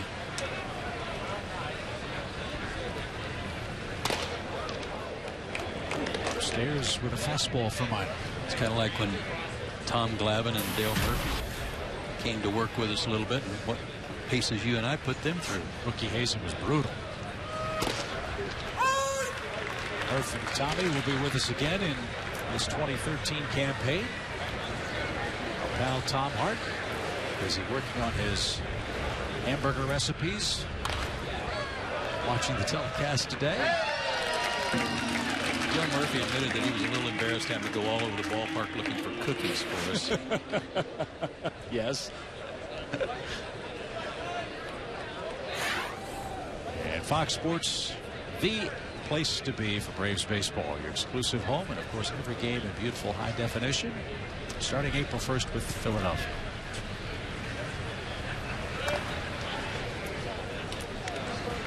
I have a feeling Tom's going to have a whole new collection of pocket squares broken in for opening day.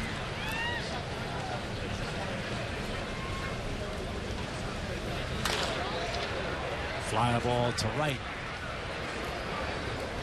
Jason makes the play. Tabit is retired, 1 out. Get our first look this spring at the Nationals tomorrow night. Center fielder Andrew McCutchen. Should be a great rivalry once the season begins. Hudson will take the ball for the Braves. Dan Herron will pitch for Washington. First look at Dan Herron as a Nat. That was a good pickup for their rotation by Washington.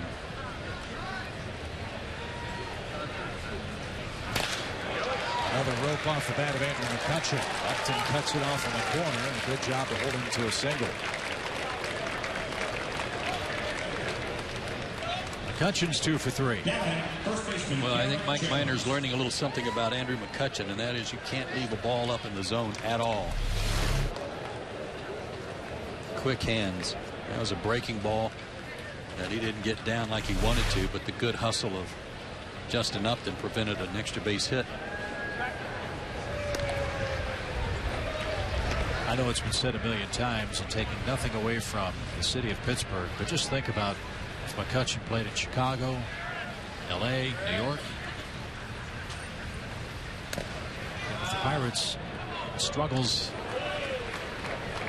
in the Central Division, they don't get the kind of national publicity that perhaps they should, and certainly McCutchen personifies that. It's a great player for the Pittsburgh club.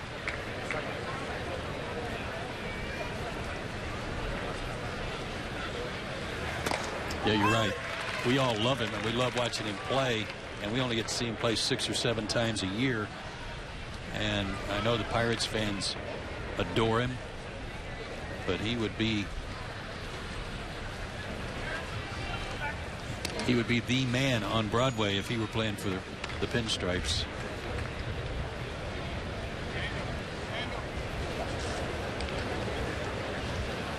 Big hole on the right side for Garrett Jones, who's 1 for 2 today. Popped up.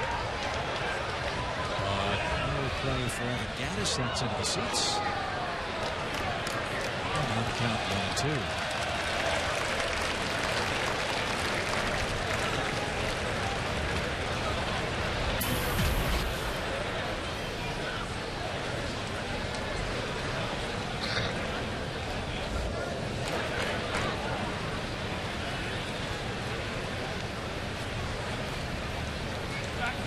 Sorry to see that Matt Diaz was released by the Yankees the day after we saw him here last week, but hopefully he'll get a chance to catch on with somebody else.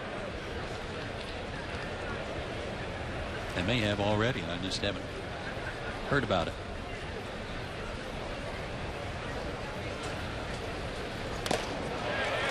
Best fastball of the day for Mike Minor. Retires Garrett Jones for the second out. Went right after him, too. Wasn't trying to nibble on a corner.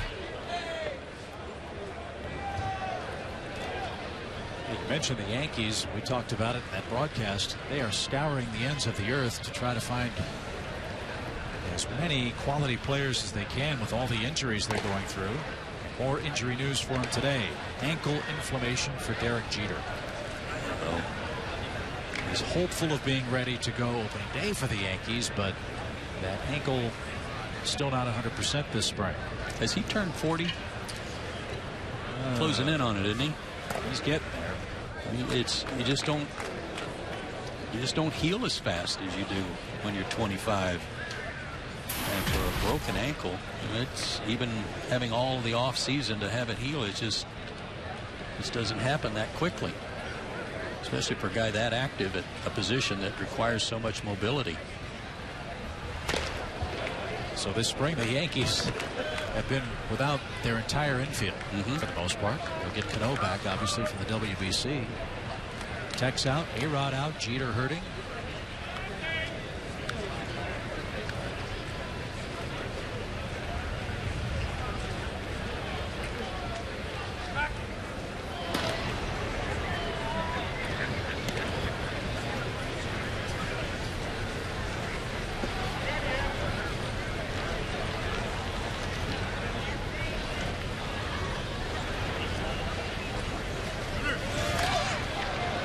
On a 3-0 count. That ball ripped foul by Neil Walker.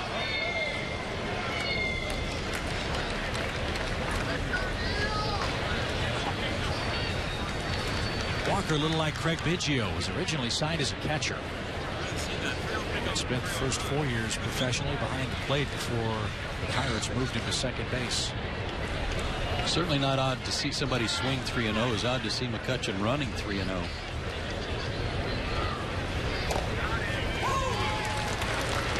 Running now, full count. Good change up. Doesn't seem like he's thrown many change ups today.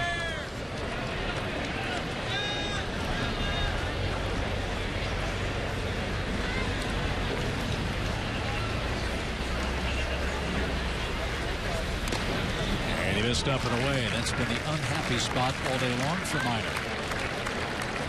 Third walk of the game. The inning continues for Brandon Inge. Yeah, the walks are probably what disturbs Freddie Gonzalez and Roger McDowell more than the hits. That's 12 walks for him now in 18 innings. That's too many.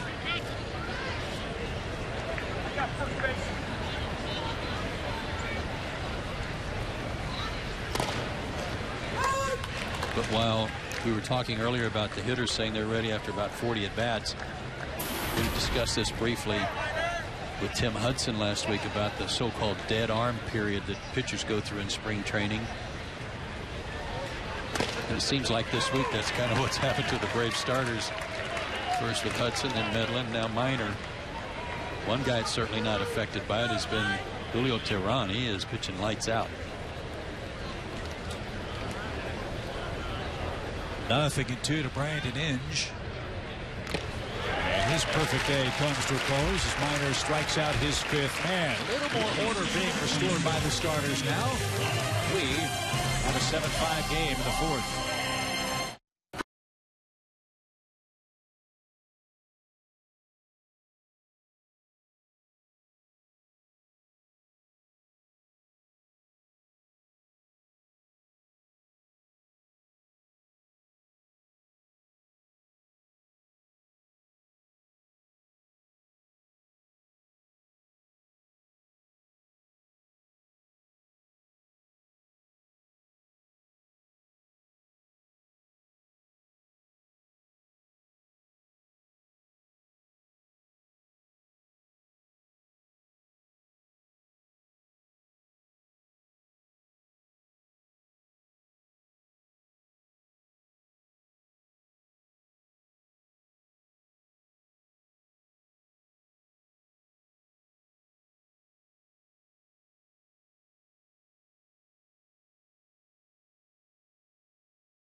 Offensive ball game so far as we head to the last of the fourth inning. The Braves scored 5 first-inning runs. Pittsburgh countered with 3 in their half of the third inning today. Andrelton Simmons back with the Braves, led off with a double off the wall, scored a run. Great to have him back in camp, and he leads off the inning. And he started the game with a bang at the plate, doubled off the left center field wall in the first inning and scored on a Jason Hayward hit to right. And he puts a charge into this ball down the left field line, and it's over the wall, a long home run.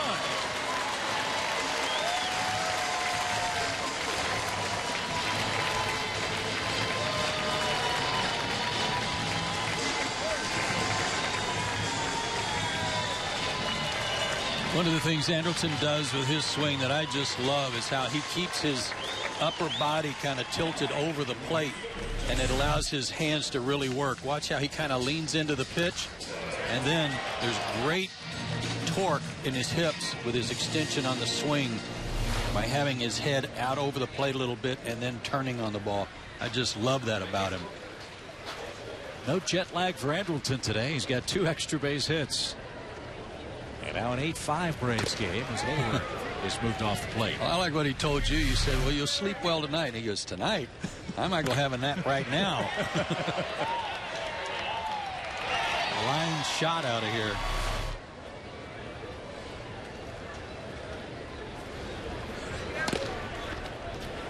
Upstairs for Hayward, 2 balls, no strikes.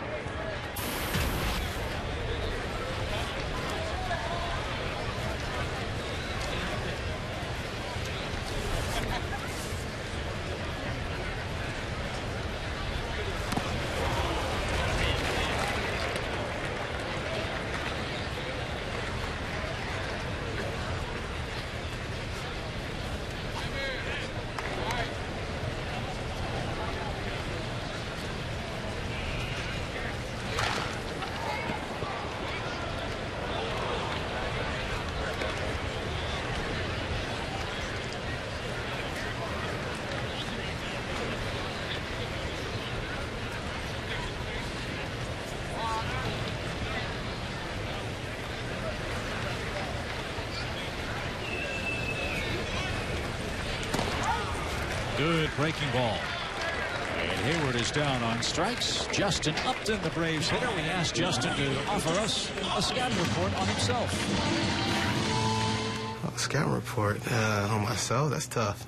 I think I'll hit for some power. I've hit for average in the past. I'm going to steal some bases. I'm going to make some plays in the outfield. But just like anybody else, I'm not a perfect player. So, I'm going to make my fair share of mistakes, too. But, I'm going to go out and play hard every night. I love that fair assessment. He said, basically saying that I can do a little of all of these things, and he does it better than most. But I'm also going to mess up a time or two, and he's willing to accept that because he knows he plays hard, and sometimes that comes along with playing hard. Fly foul, no balls, 2 strikes. Here's some of the highlights of Justin Upton's young major league career, and that's very exciting to think about. He's only 25 and already these many accomplishments. I think this outfield, because of the way Freddie's done it this spring, having them, when they play, they all play together. And you see them in the cage together. Fly ball deep center. McCutchen going back onto the warning track, leaps at the fence.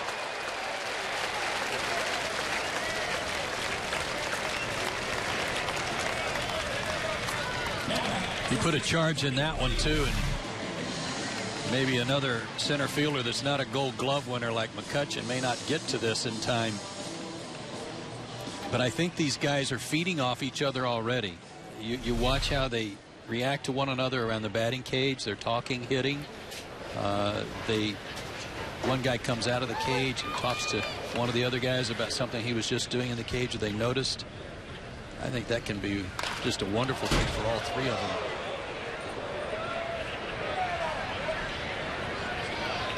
Freeman has a 2-for-2 day today, including a long home run to left center field that hit off the bottom of the scoreboard.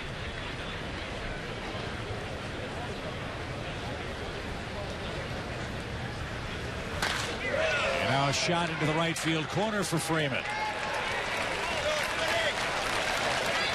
He'll gallop into second with a double. Freeman's 3 for 3 today and a triple shy of the cycle. And you just saw his numbers from last year. There's no way Freddy Freeman's a 259 hitter. He is so much better than that, and with his finger injury and his eye problems last year, that all was part of his 259 number. He's just such a good hitter and a tough out. And we were talking about the contact earlier. When he makes contact, he's tough to defend because he hits the ball so hard.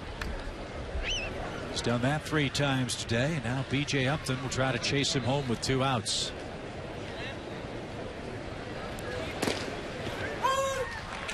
Eight runs on 10 Braves hits today. No easy outs anywhere, 1 through 8 today.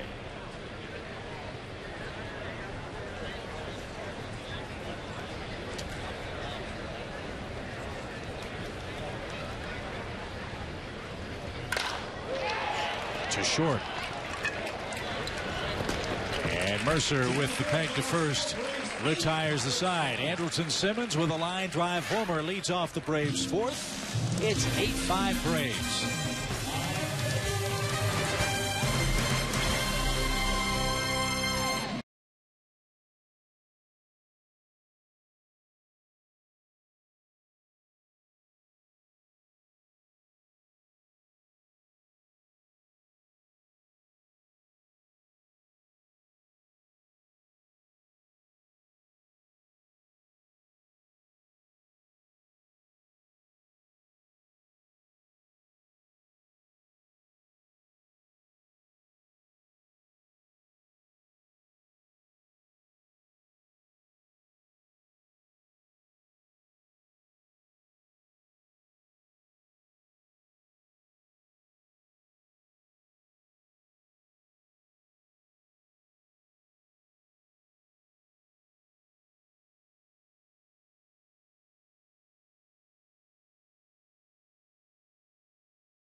It's top of the 5th inning. Atlanta 8, Pittsburgh 5 is your score. Mike Minor's day is complete after 4 innings of work. Mike will join us in a moment as we get our first look at Jordan Walden out of the bullpen. Jordan Walden was the guy the Braves got from the Angels for Tommy Hanson. As you see, great big horse of a guy, 6'5", 235, out of Fort Worth, Texas.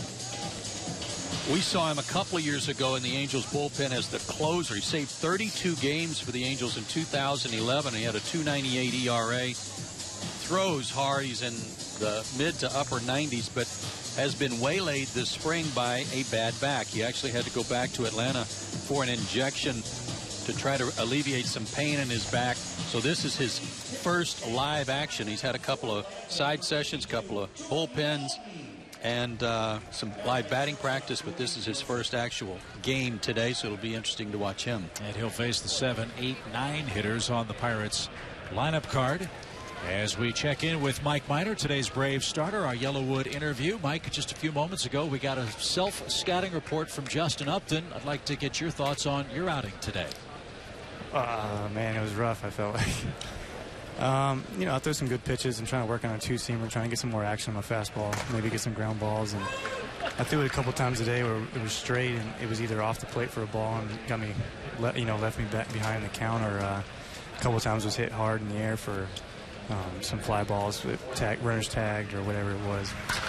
But you know, I think we didn't really focus on attacking these hitters the way we would during the season. We threw a lot of first pitch fastballs, and until later in the game, you know, Roger came up to me and Evan and told us, you know, let's try to flip in some breaking balls early on, and because we've only done that to maybe 2 of the batters through like the first 3 innings. So there was a lot of improvements we could have looked at there and take it into the season. Fastball command today, something that you were fighting a little bit. Looked like you were, especially the right-handed hitters, just missing into the left-handed batter's box, up and away to him. Was that a spot you were struggling with today? No, I mean, I didn't feel like I was. I was more of I felt like I was just falling behind in counts and trying to make perfect pitches rather than going after them. And I was staying on one side of the plate with the righties. I should have thrown in more. You know, and when I did throw in, I didn't locate. So it was one opposite arm side. I need to throw more strikes there, and then that helps it change up, and the breaking balls over there. So they can't just sit one way of the field, and they have to respect me in. Yeah, and I felt like when you struck out Garrett Jones with that good fastball, it was like you weren't trying to hit a corner. You just let it go and threw a good strike right by him. Yeah, and I think the first couple of bats we threw a lot of sliders to him, so he might have been sitting on that too, or having to respect it. So I thought it was a good pitch selection. We just threw all fastballs right by him. Yeah, pretty good lineup you're facing with this Pirates ball club, huh, Mike? Especially Mr. McCutchen. Oh yeah, I mean, I don't know what to throw him. You know, today I just felt like he just beat me today. You know, and hopefully we threw the first 2 times we threw him the same sequence, I believe. So he might have had an idea. But you know, during the season, it's gonna, like I said, it's gonna change. We're gonna have a lot better scatter reports. We're gonna review before the game, and you know, attack these hitters differently. Our first look at Jordan Walden. You've probably seen him throw a little bit, even though he's been kind of laid up, but he can bring it, can he?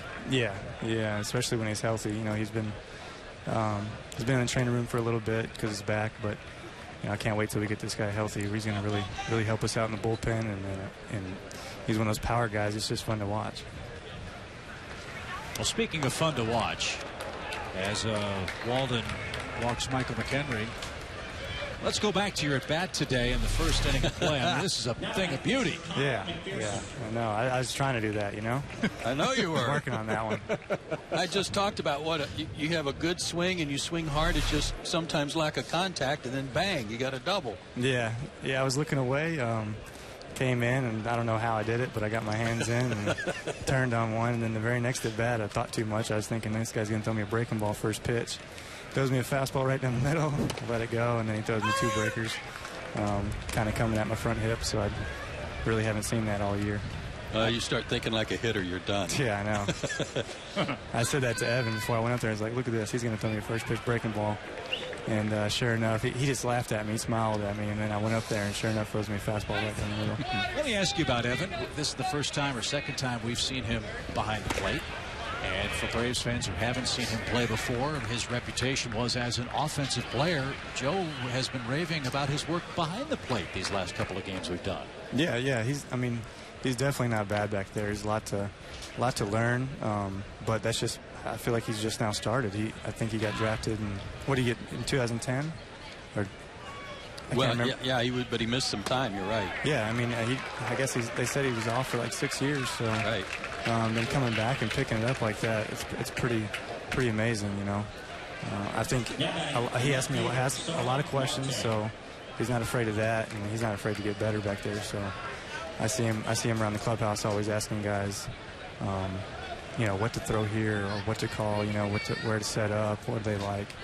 So you know, he's willing to learn. Takes you back, I'm sure, just a year or two when Mike Minor was trying to feel his way through a major league locker room. Yeah, definitely. Good breaking ball there from Walden. Mike, you guys still have, I mean, it seems like it's been a marathon spring training. You still got 10 or 11 days left. How much more work do you need? Not much. You know, we've taken care of the PFPs and a little bit of bunting. Maybe need to hit some more. But as far as the pitching goes, you know, we've had a lot of outings. We've had our live BPs. I still have one more. So pitch count's getting up there. Arm strength's getting up there. You know, and I've had 2 back-to-back outings where I've really had to test myself to see if my velo kind of holds up and if my arm holds up. And I felt good, and it felt good today. I want to go back out there, but you know, they felt like it wasn't worth it. I had 82 pitches, and just wasn't worth it to go back out there and throw 10 to 12 more and then pull me in the middle of the inning if I didn't have a quick inning. So you're not going through the dead arm phase that we sometimes hear pitchers go through this time of spring training? No, it's more just trying to fine tune everything. And I feel like as the game goes on, I felt like I threw a couple first pitch breaking balls where earlier in the game I was just they were coming out of my hands, slipping out, and then Gaddis couldn't find it. Now the peg to third, but not in time. So McHenry finds himself at third base here with 2 outs. Well, if nothing else, Mike, you've given us another buzzword. Velo. No, that was good. That was new for us as we watched that replay. But velo for velocity, I like that. We'll try to incorporate that more. Oh, I'm sorry about that. No, I like it. No, it's good. Some new vernacular. We always need something new to talk about. I thought that was old. That was good. Well, remember who you're talking to. Yeah. 2 balls, 2 strikes to Starling Marte. A little roller toward Chris Johnson at third. He'll scoop a toe on the run. And, not in time. A run is in. Yikes. Bang, bang play at first. McHenry scores with 2 outs. It's an 8-6 game. I thought he got him from up here.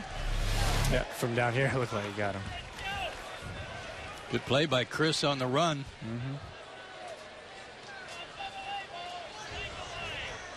Got him. Spring training for the umpires, too. Fans are getting the show these last couple of days. Yeah, we've had some crazy first innings. But the Braves won on Monday against the Phillies, winning again today, although a 2-run game. And Mike, it was good to see you out there. I know you're looking forward to your first assignment, either against the Phillies or the Cubs. Yep, looking forward to it.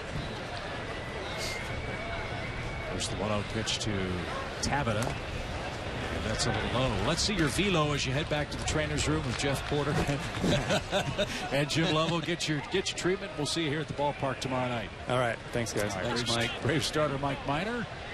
His final line today: 4 innings, 5 runs, 3 walks, and 5 strikeouts.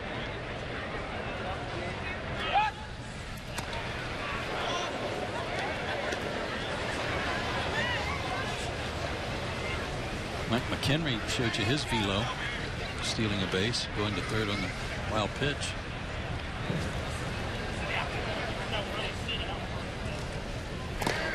And how about Marte busting down the first base line in a spring training game with 2 outs, 2 strikes. His hustle brought home another Pirate run.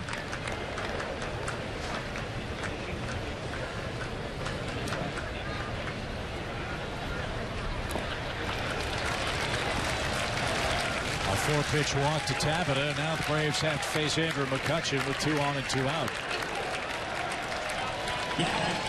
Again, first outing for Walden.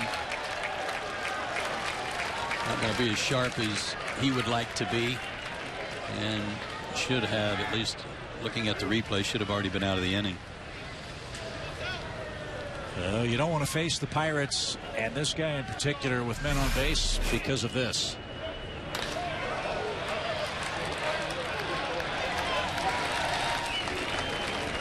Short, quick stroke from a guy who's very compact.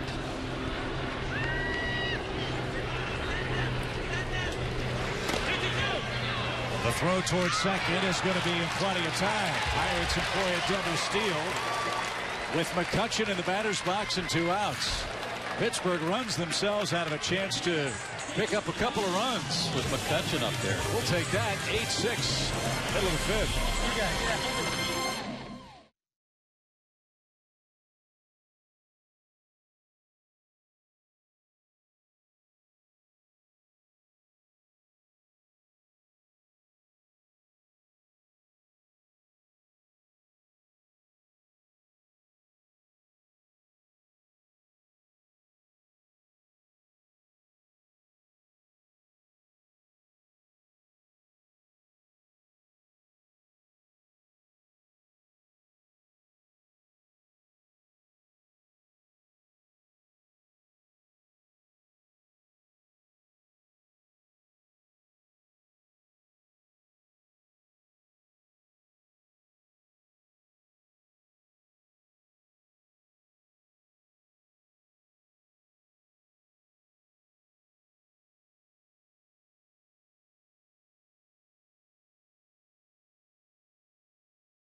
on Fox Sports South are brought to you in part by Honda Lawn and Garden. Offensive ball game as we approach the top of the hour and the bottom of the 5th inning. 8-6 is our score. No changes for the Pirates as the Braves are up for the 5th time today. Dan Uggla, Chris Johnson, and Evan Gattis are the scheduled Braves hitters.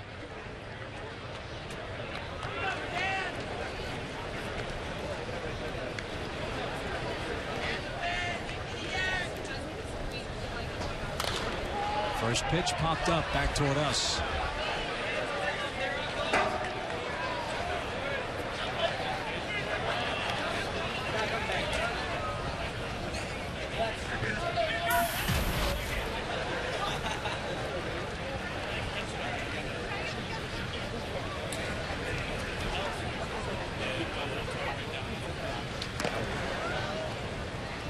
That's a good curveball. It's one that several hitters have given up on.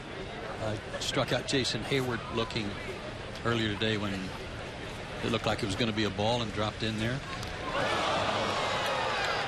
Tried to dunk under that one and paid the price. Uggla hit by a pitched ball to start the Braves' 5th. And got nailed pretty good in the helmet, or actually the back of the neck in a game earlier this spring that concerned everybody. I hope that wasn't anywhere near the same place. No, middle of the back. Not that that makes it feel any better.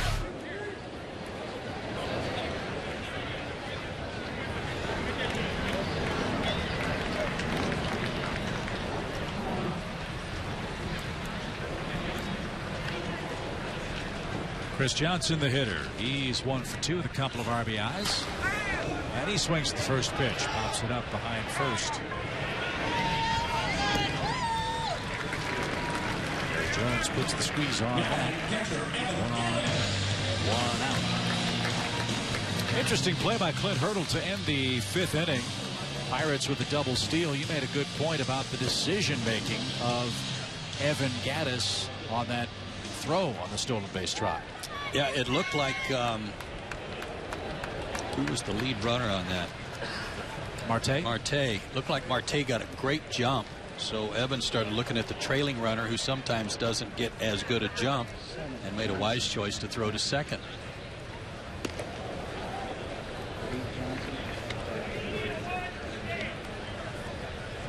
But if you're going to do that with Andrew McCutchen up, you better make sure you can make it, both of you.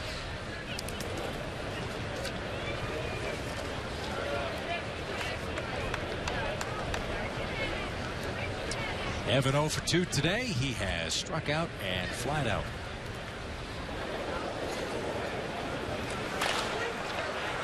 Another pop. Another chance for Jones at first. Here's that play to end the top of the inning. Marte breaking from second base. Nobody holding him. But Kavanaugh running from first. Didn't get as good a jump, and he was a dead duck at second. And really, Evan was looking nowhere but second base.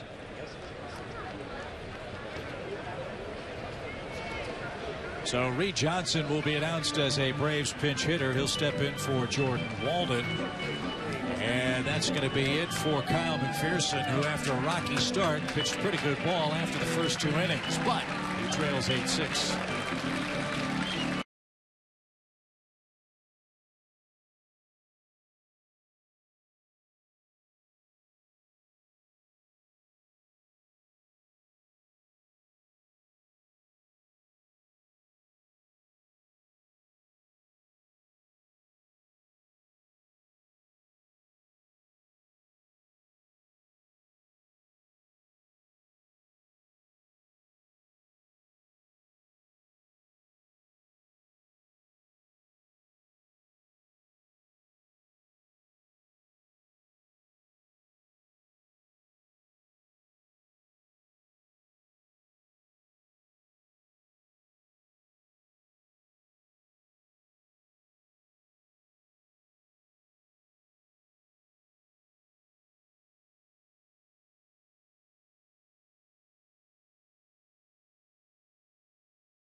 8-6, Braves have a runner aboard, albeit with 2 outs in their half of the 5th inning. And good news for Braves fans everywhere. Fox Sports South has a new edition of Driven for you. Chris Medlin shares his story of his quick rise to big league stardom. It's all part of our opening day Braves programming. Don't miss Driven, Chris Medlin, a big league story. Premiering April 1st after the Braves battle the Phillies on Fox Sports South.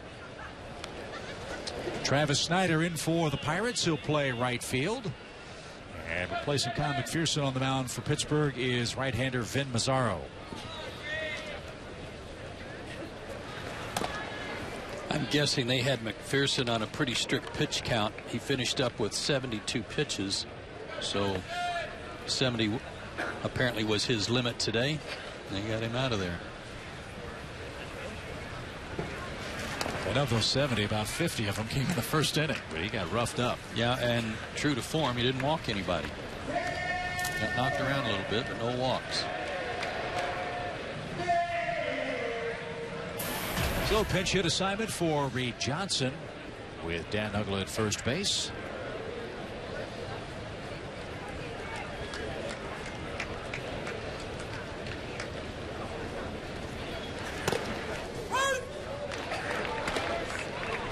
Two balls and a strike. Pirates bullpen's going to be very different this year. Joel Hanrahan is now a Boston Red Sox. Jason Grilly's apparently going to be their closer. And Mazzaro trying to earn a setup job out of the Pittsburgh pen. And Reed Johnson with a nice piece of hitting. Shoots a single into right field. Uggla stops at second, and the top of the Braves order's coming up. Reed Johnson can hit.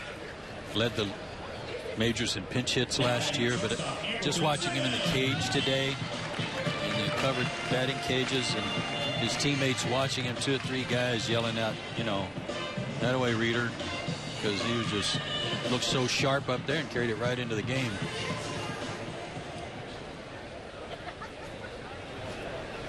Led all of Major League Baseball in pinch hits last year and picks up a pinch hit single in today's game with Pittsburgh. Now Andrelton Simmons bats a double, a homer, 2 runs scored for the Braves shortstop. No jet lag for Simmons, who got back to Orlando about 1 o'clock this morning from the WBC.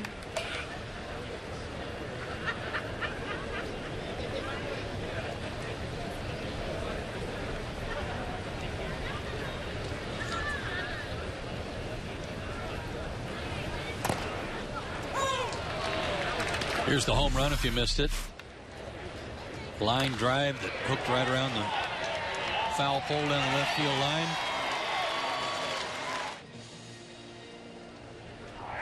First of the spring in a Braves uniform. He hit a couple for the Netherlands. And that got a piece of McHenry on the way by.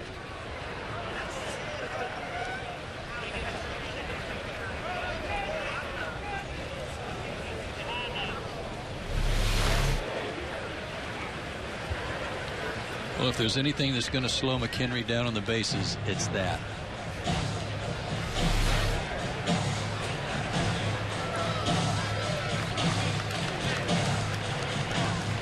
Mazzaro. Let's shift over to Mazzaro, shall we? Yes. He came over from Kansas City, where he's been up and down for the last couple of years.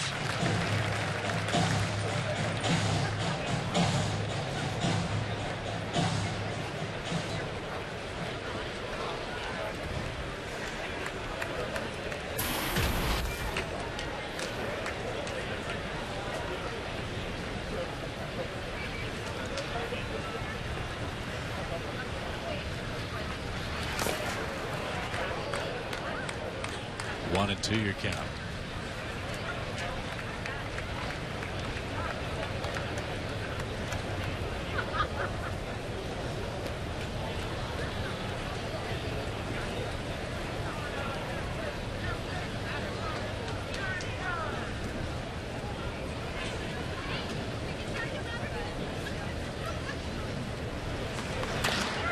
Drilled left field again.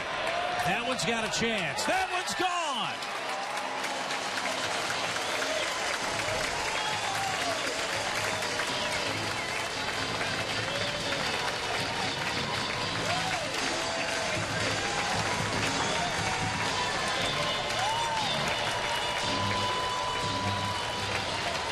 3 hits, 2 homers, 4 RBIs, 3 runs scored. Not a bad return for a leadoff guy. I think if I were Andrelton, I'd go in there and say, yeah, you should have seen how tough that pitching was in WBC. I'm thrilled to be back here. Yeah, the Braves World Travelers taking 2 round trips on the bases today. And 4 RBIs out of a leadoff spot. Take that. 11-6 your score. Jason Hayward the other way. The Pirates played him well off the line. He's thinking about 2. The throw off target at second, and Hayward slides in safely with a right hand.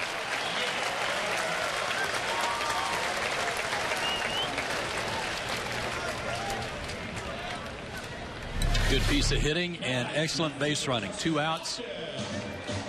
Pitch goes with the pitch up and away from him, but why not go for 2 with 2 outs? Try to get into scoring position. Going to take a perfect throw to get him. He was off the mark, and a nice slide away from the tag. I'd pay money to watch him run the bases. I hope we get to see it a lot. A couple of hits for Hayward today. Now Justin Upton, the batter, scored a run back in the second for Atlanta.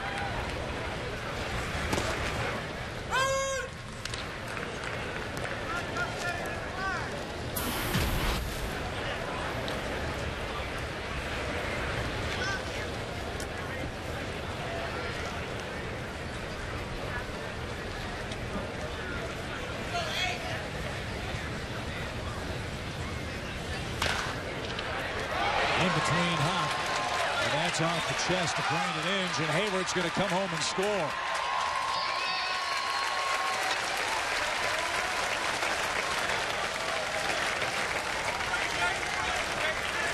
Man, that was definitely too hot to handle. I don't know how they'll score it, but that was a bolt. Came up and really took a bite out of Inge. A bit of a in-between hop. He tried to keep it in front of him, but couldn't. Hit too hard.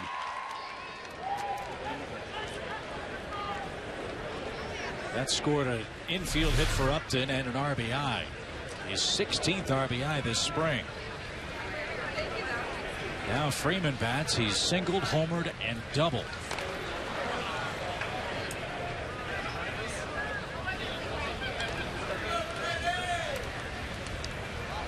I've said before, and I would definitely do this if I were in this position, like Freddy, having already had a single, double, and a homer, is that if you hit like a gapper, just keep running. Just run till they tag you.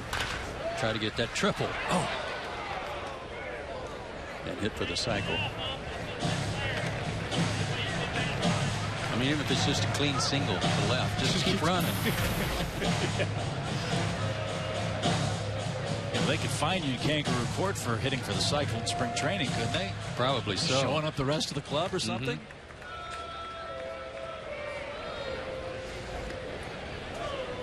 0-2.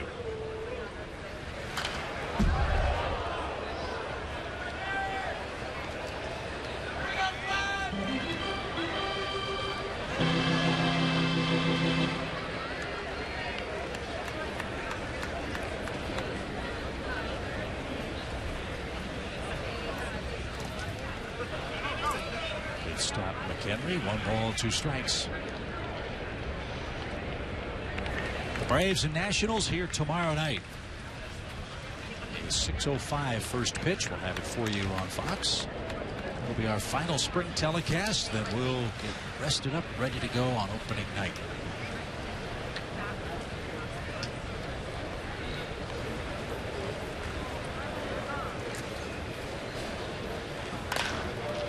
Down the left field line, slicing, foul.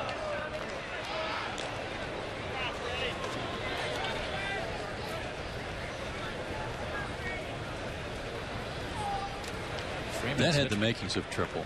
Well, he's hitting it line to line, man. Yes. That's what makes him so hard to defend. We saw him a lot of times last year in that emergency hack when he's behind in the count, just kind of bend over and flip one out over shortstop.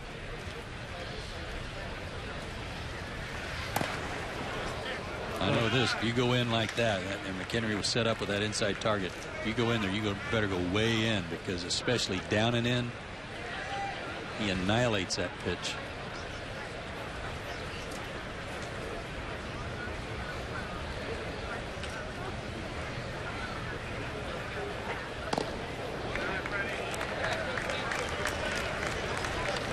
Three and two.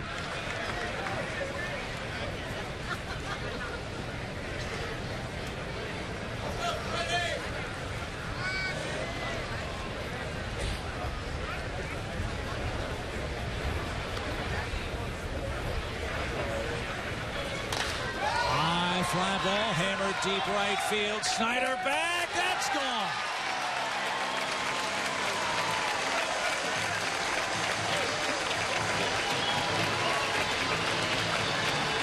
Wind's not really blowing out, folks. In fact, it looks like it's blowing in a little bit from right field. But a 3-2 count. Looked like they tried to go down and in. Target was a little bit away, but you can see that that was a mistake down and in, and this is the result. That was just a nice, easy three-quarter swing, really. And hit it in the bullpen. Braves have hit 4 home runs today. They hit 5 Monday. Freeman had one that day. He's got 2 today. Andrelton Simmons has 2 today.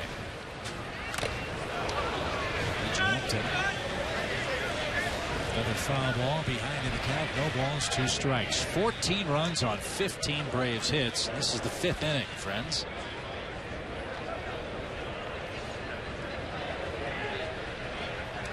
And McHenry's taken a couple of shots in this inning.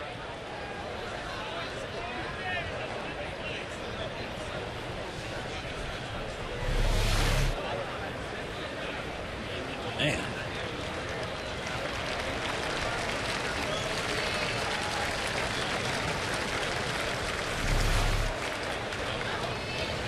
Winner of the Wes Welker lookalike contest.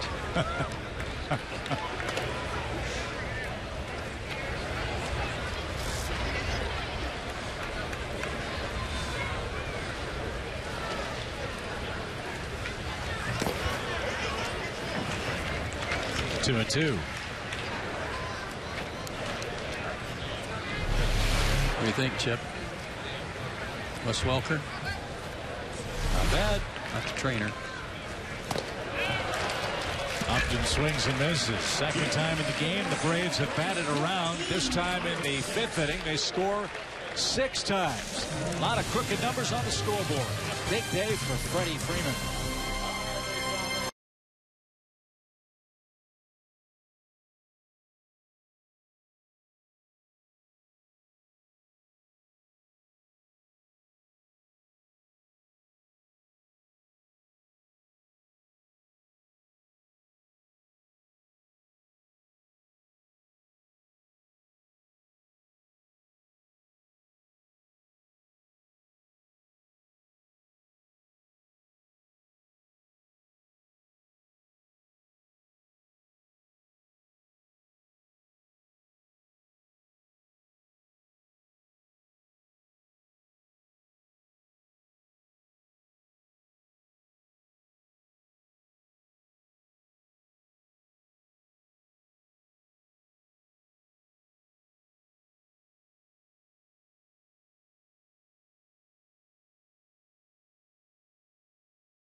Whole host of changes for the Braves as we move to the 6th inning.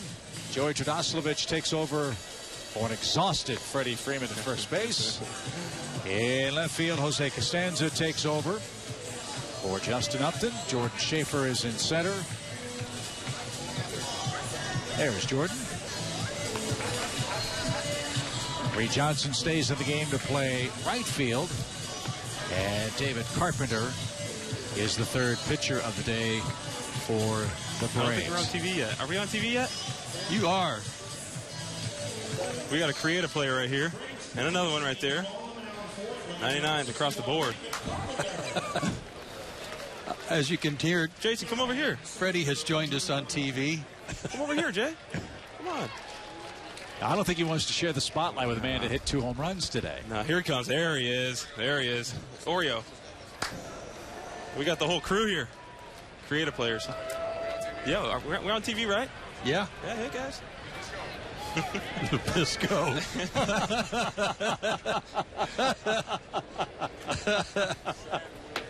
That's great. Ice cream sandwich, huh?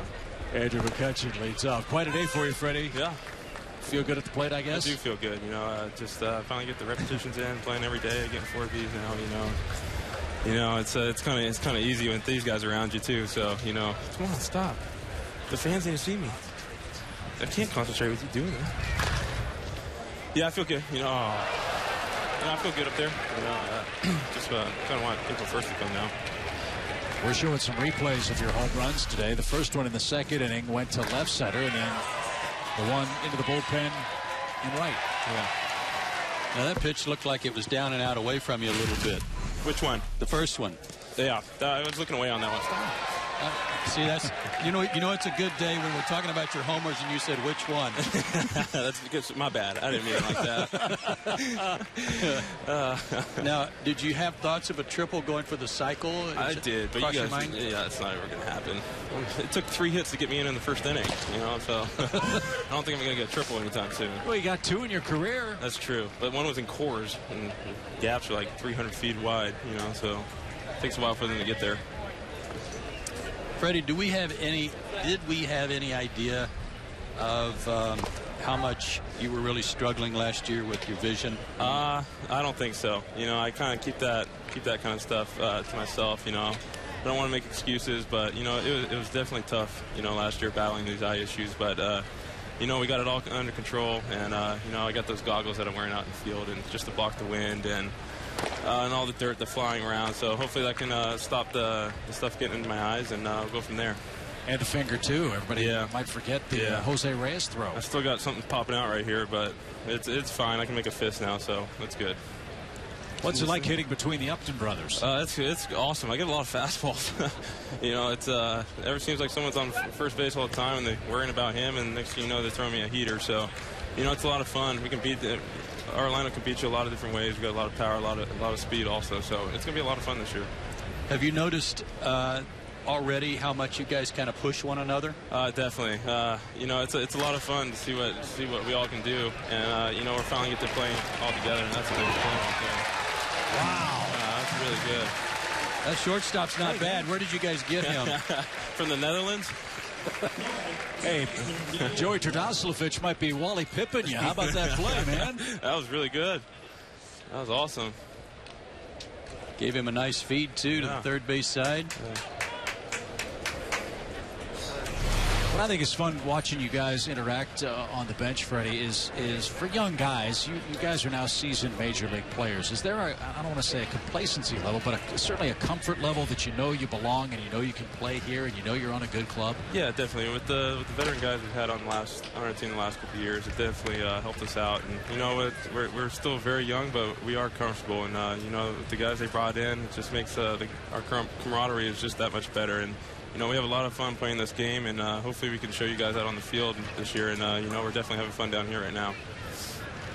I know you've been here a long time. I think you told me February 4th was the day you came to show up getting ready for spring training. So it's dragged on because of the World Baseball Classic. You can be okay after the day off yesterday to get you through for another 10 days? I think so. It has been a long time down here, but You know, it's the WBC. It was exciting to watch. You know, it seemed like a lot of people got into it this year, but you know, we got 10 more days, I think, down here, so 8 more days, and you know, it's going by quick. You know, we're all ready to go, and you know, we're just getting repetitions and now playing all together. You know, we haven't really played with our whole lineup.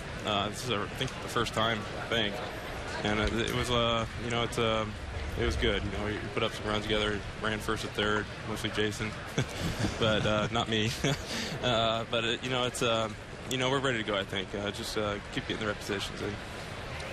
1 ball, 2 strikes to Neil Walker. We're chatting with Freddy Freeman, the Braves first baseman, who had a huge day today. 4 for 4 with a couple of home runs. Greg Walker. I know you guys think a lot of Greg Walker and what he does for you. Give us a real snippet on what he means to you.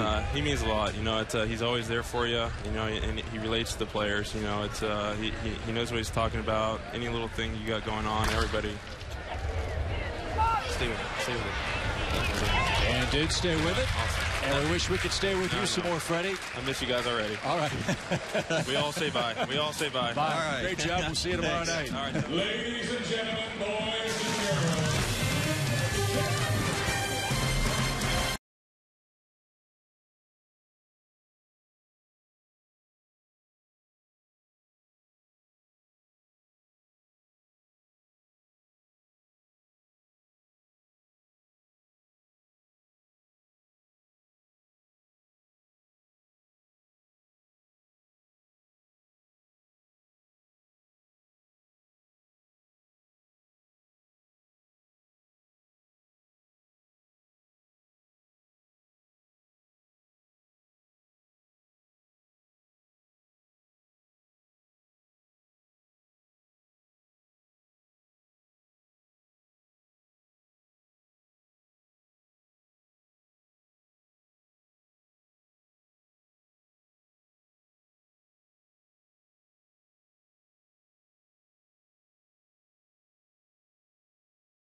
(14-6), bottom of the 6th inning in Orlando. Again, the Braves steal of the game is still available for you. Buy a season ticket package of 20 games or more. You'll get the full set of 2013 Braves bobbleheads and a 2012 Chipper Jones bobblehead. Call 404-577-9100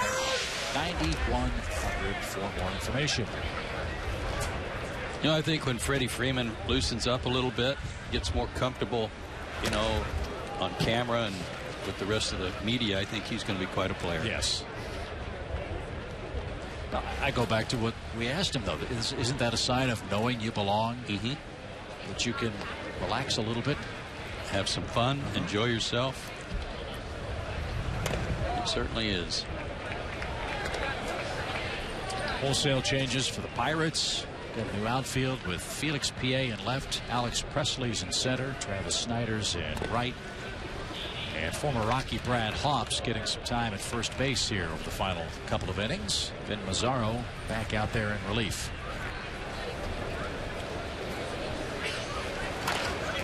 Ugla got jammed.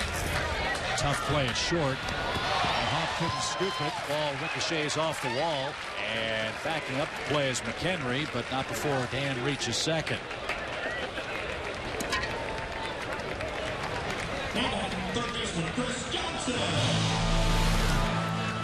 Thought they might rule this a hit and an error. We'll wait and see, but I think they had Dan with a good throw. How about McHenry? Hustling down there, backing that play up. He's been all over the place. And let's not forget, last half inning, he was absolutely beaten up with foul balls.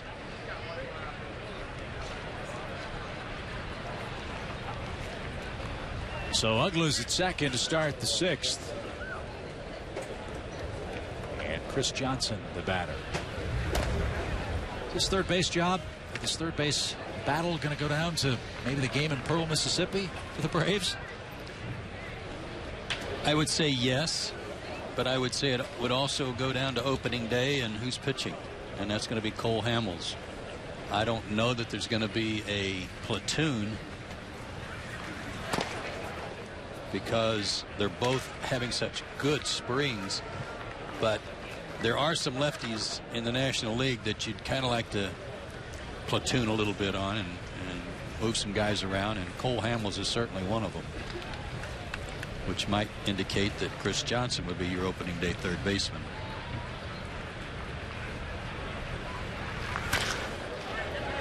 Bouncing ball through the hole at short.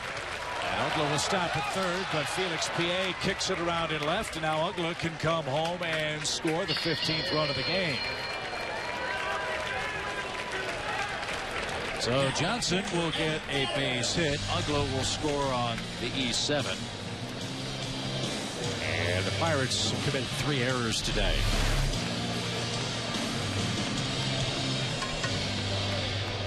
One of the knocks on Chris Johnson, if there were any, was that he strikes out a lot, and he has struck out some. If you watch that boot again, but when he's putting the ball in play like that, especially with that kind of top spin, he swings the bat so well. Again, if he cuts down on his strikeouts, his average is going to be good too, and has been this spring. I asked Greg Walker about the strikeouts a week ago or so, and he said, you know, one sure way to avoid strikeouts is swing at the first good pitch you see. Get a fastball, take a hack at it. Johnson was swinging early in the count, was rewarded with a bouncing base hit. Well, there was a pretty good indication on an at-bat by B.J. Upton in the 4th inning. McPherson had thrown him a changeup and some breaking balls to get ahead in the count. Little flare into shallow right. That'll drop in for Gaddis. Johnson runs the base as well. Got a good jump. And he'll stand at third base with nobody out. And the point of that at bat was that they had BJ set up with another breaking ball to try to guard the plate. And they tried to run a fastball by him, and it was a good pitch, kind of inner third, and he barreled it. I mean, he hit it hard right to the shortstop, who made a good play. But the point I'm trying to make is these guys are all good fastball hitters, and no matter how much you think you've got them set up, it's going to be real hard to sneak a fastball by them. Well, they haven't missed much today. 18 Braves hits. Braves came in 3rd in the National League in hits this spring with 244 hits as a team. Now Reed Johnson, a little dribbler. Mazzaro makes the play. And Gaddis in at second. Chris Johnson had to hold third, and that's where the runners stand with 1 out at the top of the order. Be Ramiro Pena. Big day for Andrelton Simmons. He went 3 for 4 with a couple of homers. Drove in 4, scored 3, and hoping Andrelton will join us at some point during the telecast. If not, he's probably taking a nap. Could understand if he is.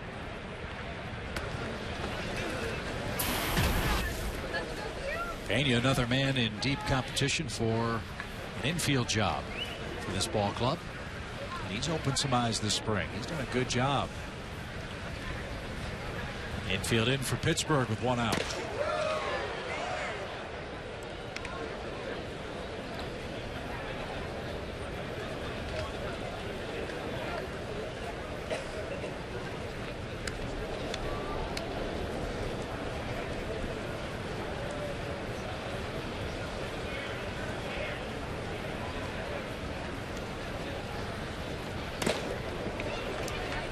Get a good fastball, even count. 1 ball, 1 strike.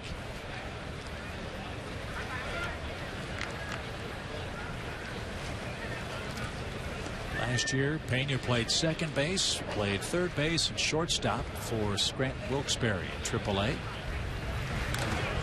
Most of this spring, he's played shortstop in the absence of Andrelton Simmons. Here's some of the depth chart. You're looking at the 3 outfielders and who the nominees are for 4th and 5th outfielders out there. Certainly Reed Johnson has one of those locked up. And then the infielders, Francisco and Johnson at 3rd, and Johnson can back up Freeman at first base. But those three guys in the middle of the diamond, there's probably one spot for those three guys, Pena included. Pena, Pasternicki, and Blake DeWitt. DeWitt with some veteran major league experience. Pasternicki having an excellent spring, just still continuing to knock the cover off the baseball. And Pena's advantage is that he can play all three spots, second, short, and third. And that's valuable. Matt Pagnozzi's still in the mix too for a possible backup catcher spot with Gaddis. Pena, swing and a miss, is struck out for out number 2, and that'll bring up Jose Constanza. Left-hander Jose Constanza.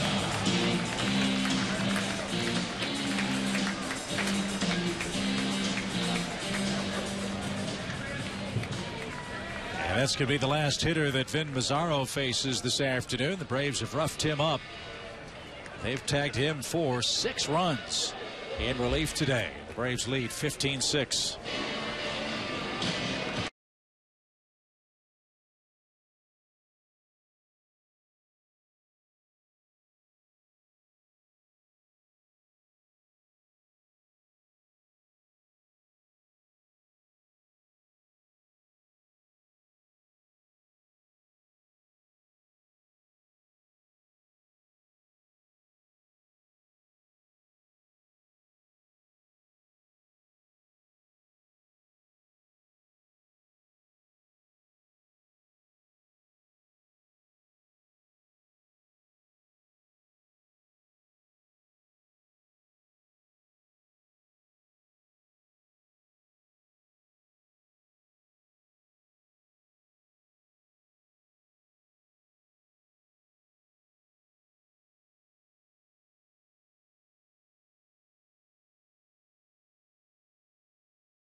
Pitching change going on here in the bottom of the 6th inning. Time for our Honda Lawn and Garden plays of the game.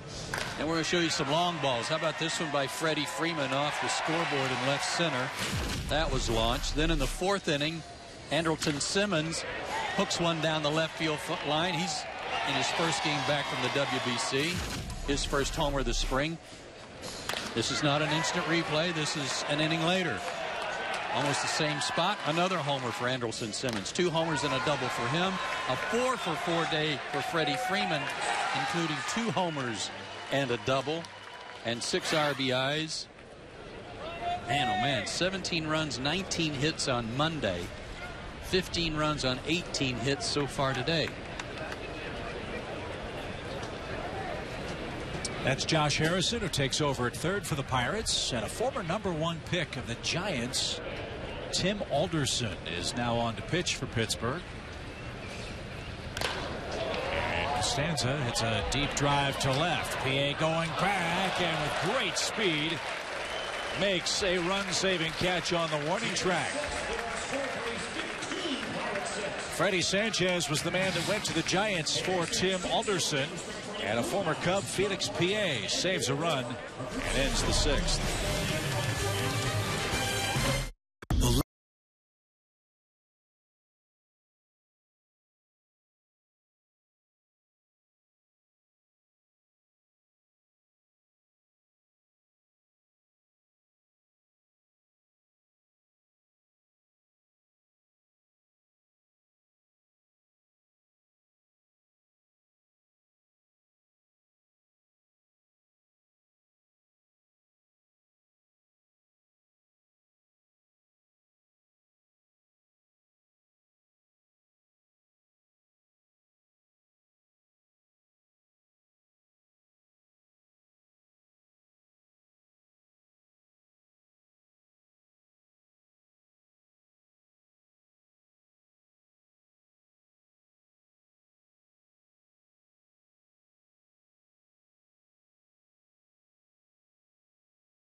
The Braves bats booming for the second consecutive game. They scored 17 runs on Monday against the Phillies. They've put 15 on the board today, and a man responsible for a lot of that damage is the smiling face of that young man. There he is, Andrelton Simmons. Welcome back to Orlando. Thank you. We've missed you. I miss you guys too. I figured you'd be a little sleepy today, but no signs of any sleep deprivation in those swings today. I don't know. I felt kind of slow at the beginning of the day. I guess just seeing the ball being thrown around just woke me up. I guess so. Quite a day. Thank you. Well, everybody will want to know about your experience with the WBC. How was it? It was great. It was great. It's one of the best experiences I've had playing baseball. I mean, pretty much I know all the guys. Playing with them on the same team in a big tournament is pretty special. I was going to ask you, growing up in Curacao, obviously the history of the Braves, you playing for Atlanta with Andrew Jones, getting to play with Andrew on that Dutch team. What was that like? It was cool. Never imagined playing with him. I mean, when I was a kid, I was watching the Braves. I watched him play, watched Chipper Jones play with Chipper last year, and this year I got a chance to play with Andrew. So, I mean, pretty much did everything right now, doing everything. This is Jordy Mercer, the Pirates shortstop. David Carpenter still out there in relief for the Braves. What time did you get back to Orlando? Flew in like at midnight. Got to the hotel pretty much at 1 o'clock. It's a short turnaround, huh? Yeah. Mercer, a fly ball to left center field. That ball carrying out there. Jordan Schaefer can't make the grab. The ball drops safely, and Mercer's going to end up at third base. That ball hit the top of the fence and come back. You know, when Constanza hit the ball last inning, I thought it was a routine fly ball, and Pierre had to make a great running catch. That one sure carried too. Yeah, it did hit the top of the fence, I think. Yeah, just out of the reach of Schaefer, and Jose was right there to back it up. Anderson, a lot has been made about you leading off. You know, that with Michael Bourne gone, Prado gone, there's not too many other choices for guys to lead off for Freddy Gonzalez. How do you feel about it? I'm grateful for the opportunity. I'm comfortable in that spot. Hit there before. I work in the off season. I heard I might be leading off this year since we didn't sign Bourne and got BJ. So I did some work. Talked to some people. Pretty much gonna do the same thing. Just see a little more pitches and just let my skills take over. Well, you've led off before. We've got some statistics that we'll put on the screen. When you were in Lynchburg and won the batting title, you led off down there. So this is not something you haven't done before, right? Yeah, I'm comfortable in that spot. Last year, hitting the 8-hole was a little different. Just have to be a little more aggressive. So I guess, I mean, I'm always aggressive no matter where I hit in the lineup. But last year I had to be a little more aggressive, be behind, in front of the pitcher. So I guess I got to change that a little this year. Yeah, I think hitting 8th, especially for a rookie, is one of the toughest assignments anybody could have. So leading off ought to be, in some ways, a little bit easier just because you don't have to think about the pitcher behind you. Yeah, and also I have pretty good hitters behind me. So yeah.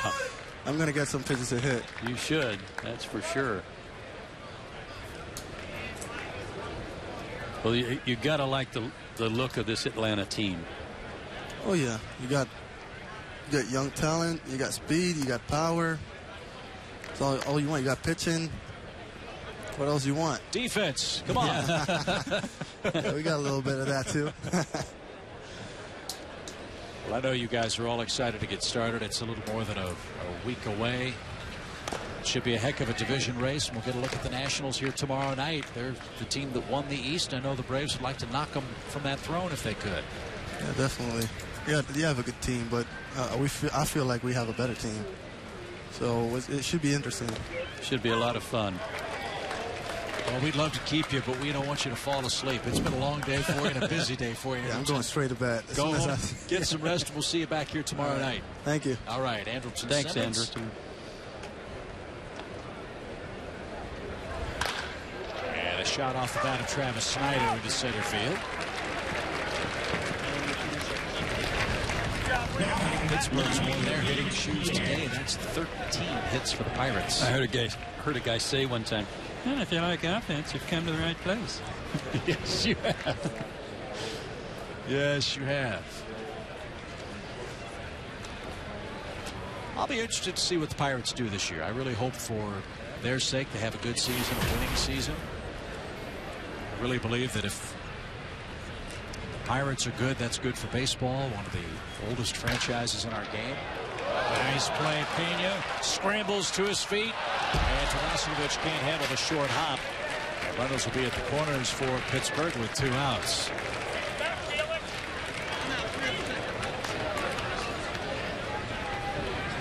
Good glove work. He might have had to play it short, but he was thinking first all the way. And his throw just a little short of the bag. I've also heard someone say, if you came to see a lot of errors, you came to the right place. That's the fifth of the game. I guess my question for you is, do the Pirates have enough to compete with the Reds and Cardinals, who I guess would be considered the class of the National League Central this year? Well, I personally think the Reds are going to be really good. They made some excellent improvements over the winter. Shin-Soo Choo in their outfield now. A real compliment to their lineup. And they were pretty darn good last year, as you recall. Yeah. So the Reds are good. The Cardinals are always the Cardinals. They're always going to be very competitive. So that brings us to the Pirates. Are they good enough to compete with those two teams? I think they are, but it all depends on their pitching. They've just got to keep their pitching together, and they've got to have good years from their ace like A.J. Burnett, who pitched well for them last year. And I think their bullpen's a little bit questionable by not having Hanrahan there to finish games. We'll see how that works out for them. But they're certainly on the right track, and I think they're going to be much improved. They've got a couple of established major league pitchers coming back from injuries. And Liriano, the former Minnesota Twin, they think he'll be back midway through the season. Former Brave Charlie Morton's coming back from Tommy John surgery. He'll be a mid-season guy at some point.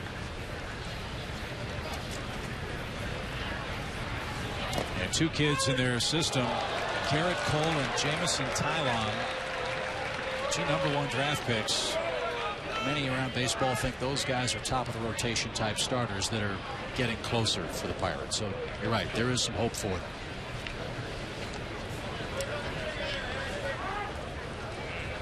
Another thing to consider too about the Central Division is that Houston's gone. Right. Yeah, good point. They don't have a whipping boy in Houston. But you know what? The Pirates last year were 17-14 against the National League East. And the only team they had a losing record to was the Mets. Go figure. Yeah, they worked over everybody else.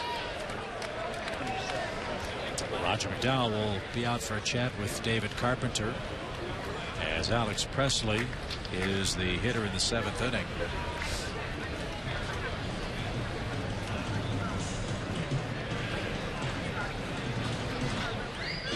This game was started by Mike Minor.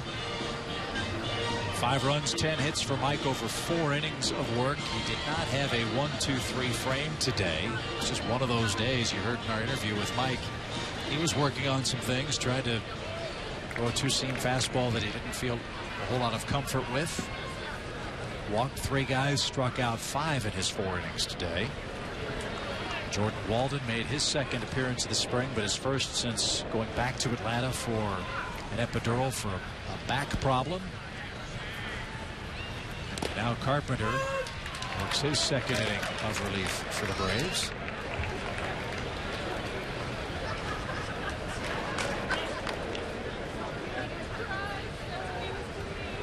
Kyle McPherson started for Pittsburgh, gave up 9 runs in his 4 innings. Vin Mazzaro 6 runs in an inning. Alderson on for Pittsburgh. Base hit by Presley to left. Bryant's going to plate a couple of runs, and that's going to make it a 15-10 game. Beg your pardon, 15-9 game. So Presley with a good piece of hitting.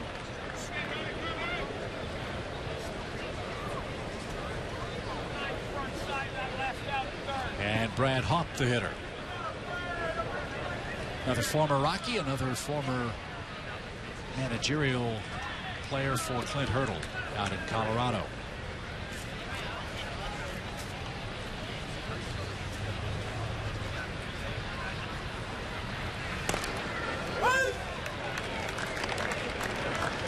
He can play first or the outfield. Be a nice player off the bench for his ball club. Pinch hitter. He too tailor-made for that ballpark. Good low ball hitter. Well, for a couple of years, Brad Hawk was one of the elite hitters in the National League. 2007, this man had 29 home runs, drove in 116 and scored 80 for the Rockies. Hit .291 that year.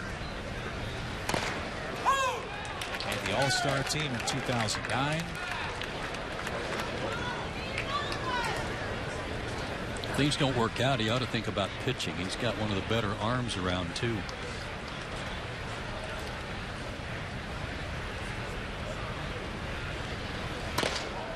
In 2010, he started with Colorado, finished in Tampa Bay. 2011, played in San Diego last year. 35 games in the minor leagues. Now with the Pittsburgh Pirates as a non-roster player.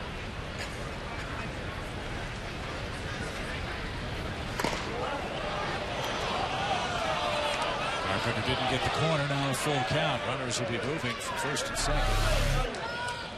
Surprised the Braves didn't appeal that one. That check swing.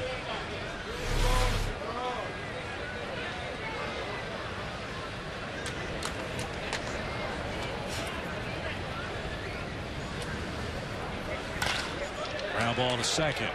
DeWitt's got it. And that will retire the side. Pittsburgh scores 3 runs in the 7th inning. They make it a 15-9 game as we stretch.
(15-9), bottom of the 7th inning. Our last spring training telecast will be here at Disney's Wide World of Sports as we face the defending National League Eastern champion, Washington Nationals. Our broadcast begins at 6 o'clock Eastern Time.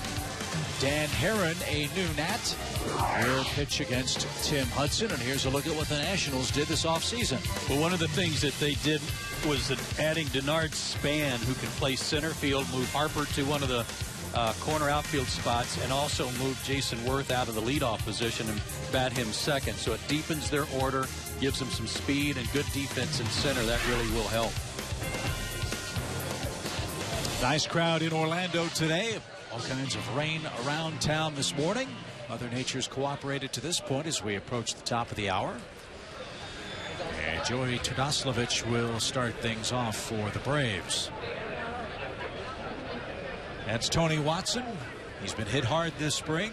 Spent all of last year in the Pirates bullpen.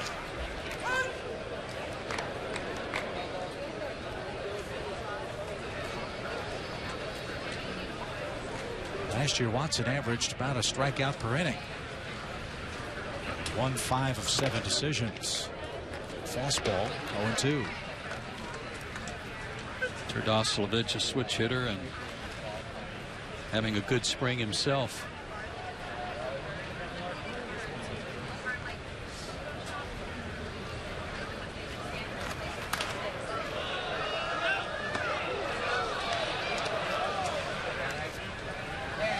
Barring something unforeseen, likely to start the year at Gwinnett. And he's happy with that after trying to play at Gwinnett, changing positions last year. That really affected him offensively. Got back on track in Double-A. And he is so good at that. He gets fooled a little bit, and he's out on his front foot, but his hands are back, and he's strong enough to still get the head of the bat out there. This happens a lot right here. It's already a good spring average. He was the Braves minor league player of the year in 2011. As you said, hit 180 at Gwinnett in 53 games last year. Went back to Double-A, hit 315.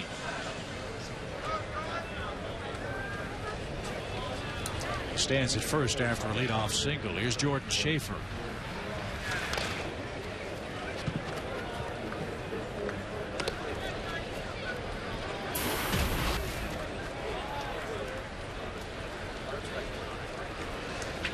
Read a good story about Jordan online about right after he came back to the Braves, one of the first things he did was contact Greg Walker.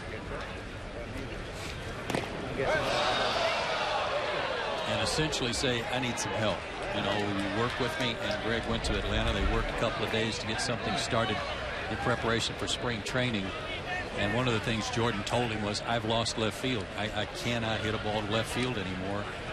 And Greg tried to convince him that you're not going to hit enough home runs on this team to matter.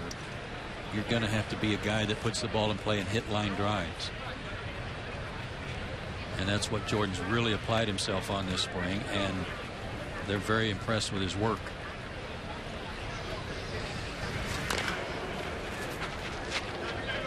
That's got to be an awful feeling as a hitter when you eliminate 1/2 of the diamond, or 1/3 of the diamond, I guess. Jordan was off to a flying start as a major league hitter with the Braves organization. Hit a home run in his first big league game. In his 4th big league game, hurt his wrist and was really never the same after that. Well, I think everybody has been impressed with just the maturity of Jordan Schaefer. One of the coaches told me, talking about him last week, was how Jordan himself was talking about some guys it just takes a little longer to figure it out. Good at bat there.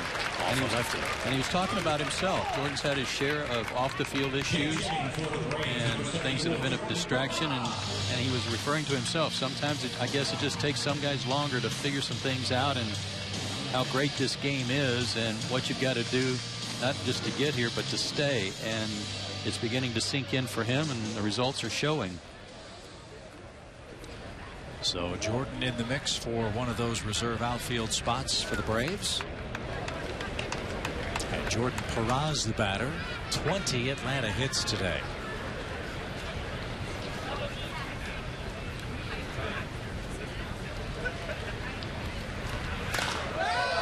High fly ball deep left. He ain't going back, and that one's going to reach the berm.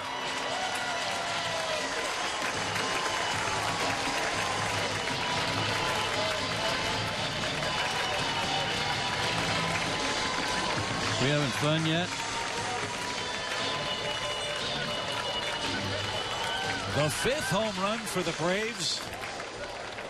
And they've done that in back-to-back games. Jordan Perez makes it 18-9. And we mentioned before about Peraz last week, one of the broadcasts, about how close he came to making the team last spring after a great spring training. And he had a 4-for-4 day here last week. So he's trying to inject his name into that discussion too. It's always good to have choices, is it not? You bet.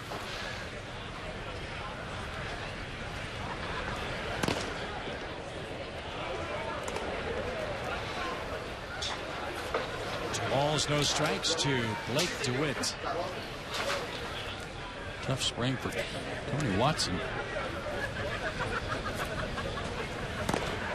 21-point ERA coming into play today. A bit of an open stance, high leg kick, and he didn't get all of this. I think he got under it just a little bit, but he's so strong. He hit it a mile high.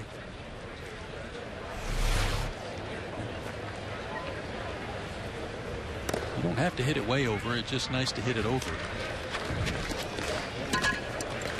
DeWitt down on strikes. Chris Johnson, 2 more hits for Chris and 4 trips, including a couple of RBIs. He's got 6 hits in his last 9 at bats, including a homer.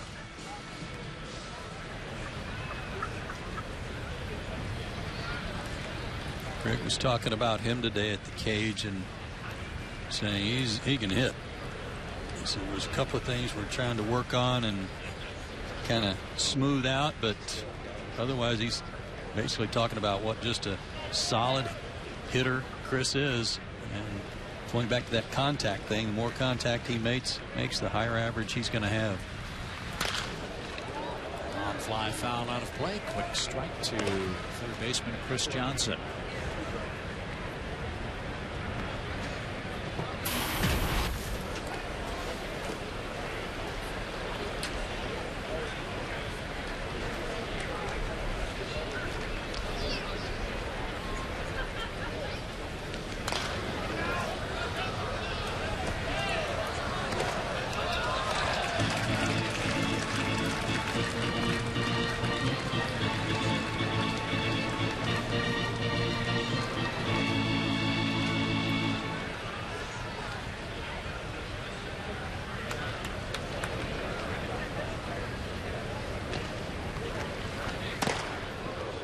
Chris appears to be a healthy third baseman for the Braves. That's not the case for a couple of National League Western ball clubs.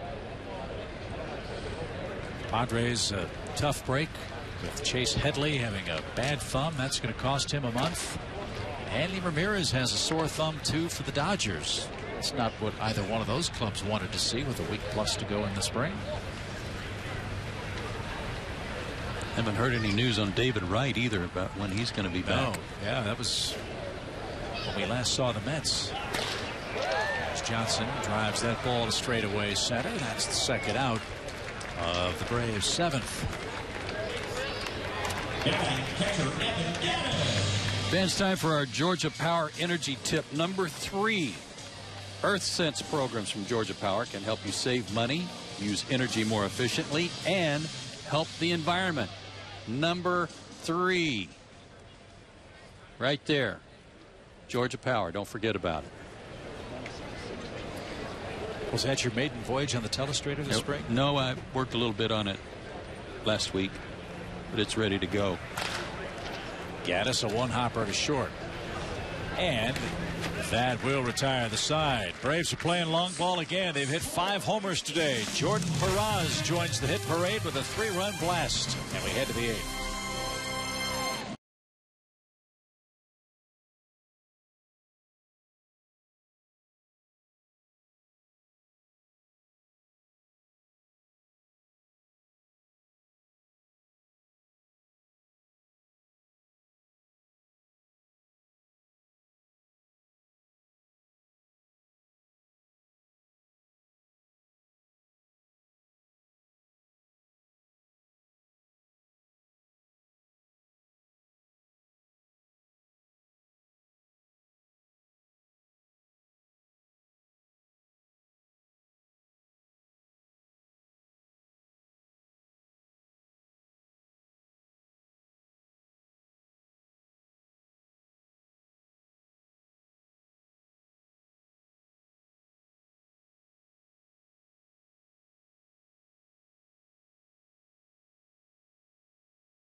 18-9 after 7. That's right. 27 runs, 36 hits, 5 errors in this spring training extravaganza in Orlando today. And Fox Saturday Baseball comes back with 3 great matchups. The Angels outfielder Josh Hamilton heads back to Texas to face his former club, the Rangers. Or the Yankees take on the Tigers, or the Cardinals and Giants hook up in a rematch of the National League Championship Series. The debut of Fox Saturday Baseball is April the 6th. To the Pittsburgh 8th we go. There's a look at Wirfin Obispo. Our first look at him after signing with the Braves as a minor league free agent. He spent a couple, 3 years in Japan playing for the Yomiuri Giants. Slender guy, 6'1", 160 out of San Pedro de Macorís, Dominican Republic. Ironically enough, he was signed as a shortstop by Johnny Almaraz, who's now with the Braves. But Johnny Almaraz at the time worked for the Reds. So Ivan De Jesus Jr. leads things off for the Pirates. Well, it's a good first impression. That was a good 96-mile-an-hour sinker.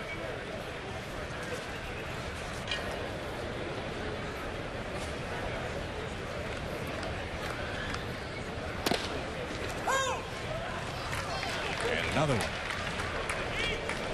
Okay. He has my attention. Yes.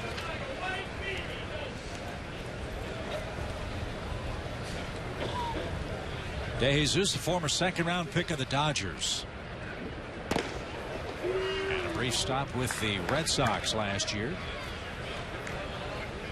He was part of that big deal that sent Josh Beckett, Carl Crawford, Adrian Gonzalez, Nick Punto, and Cash from Boston to LA last year. And the breaking ball erases De Jesus from 96 to 87, and there's your first out. Third baseman Brandon Inge. Defensive changes for the Braves. Tyler Pasternicki in at second. Blake DeWitt moves from second to third.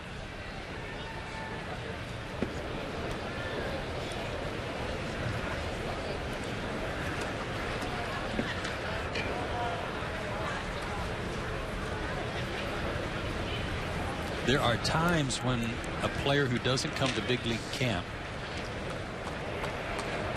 or is slow to be able to pitch in a game comes to camp, or it might even be in the minor league camp. You say, hey, they get a call. They call the big league club, say, you know, this guy's airing it out over here. You might want to try to get him in a game, see what you think.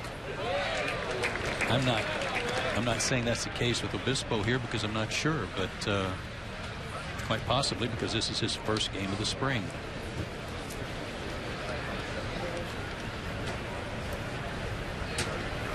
Well, he's never pitched in the U.S. major leagues, but he's pitched in Japan. 2007, 2009, 2010, and 2011. He missed the 2008 season because of injury. And he's got an off-speed pitch to get you off the 96. He takes care of De Jesus and Inge. And catcher Carlos Paulino bats.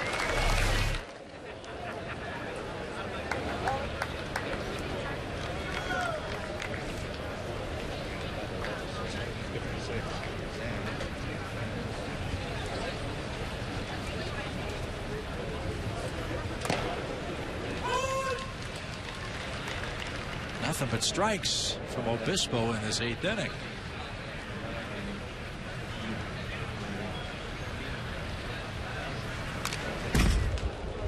And ahead of Paulino, 0-2. It's just, where do they come from? Just come out of nowhere throwing 95, 96 now. Outstanding.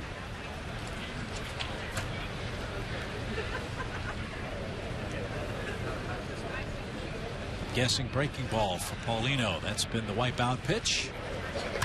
Got the heat instead, and Schaefer will try to track it down in center. And he will. Our first look at Wirfin Obispo. Pretty impressive 1-2-3-8. We haven't seen many of those innings today. Braves bats have doubled up the Pirates.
Big day again for the Braves offense. 17 runs on Monday. They've done one better than that today and lead the Pirates by 9 here in the 8th inning. Yeah, it was party time again today after the off day. Good days all around for a bunch of guys.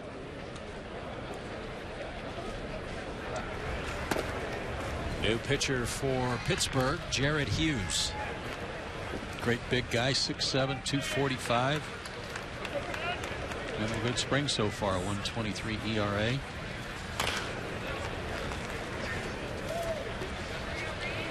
Hughes made the opening day roster for the Pirates last year, the only rookie pitcher to make the team out of spring training.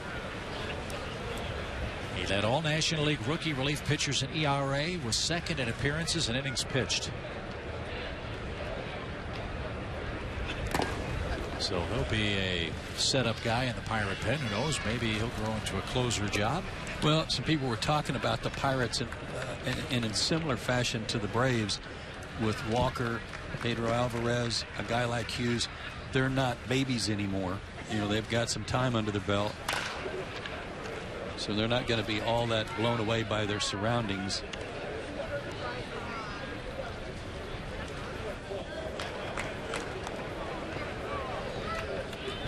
I like what I saw that Jordy Mercer today, too. Shortstop, good-looking player. He is from Oklahoma State. Back to Hughes. He will take care of Reed Johnson. There's out number 1. Well, the Pirates will open their season at home against the Cubs. They then go right to the West Coast. They'll play 3 against the Dodgers and 3 against the Diamondbacks before coming home for the Reds, Cardinals, and then the 4-game series with the Braves on our Iditarod road trip. I'm liking that.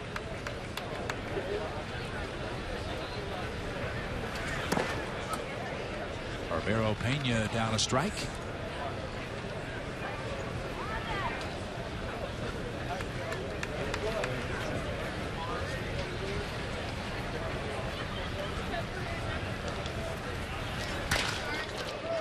At 6'7", Hughes just tall enough to pick off that bouncing ball. 2 comebackers, 2 out.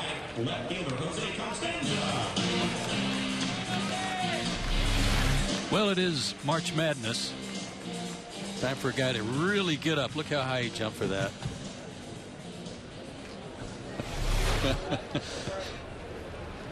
Yeah, but have you seen him box out?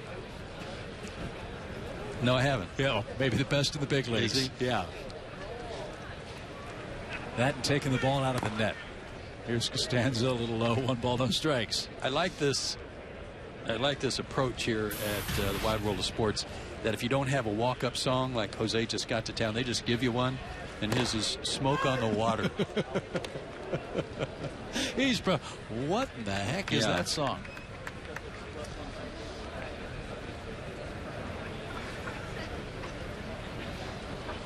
It could be worse. Could have been It's a Small World After All.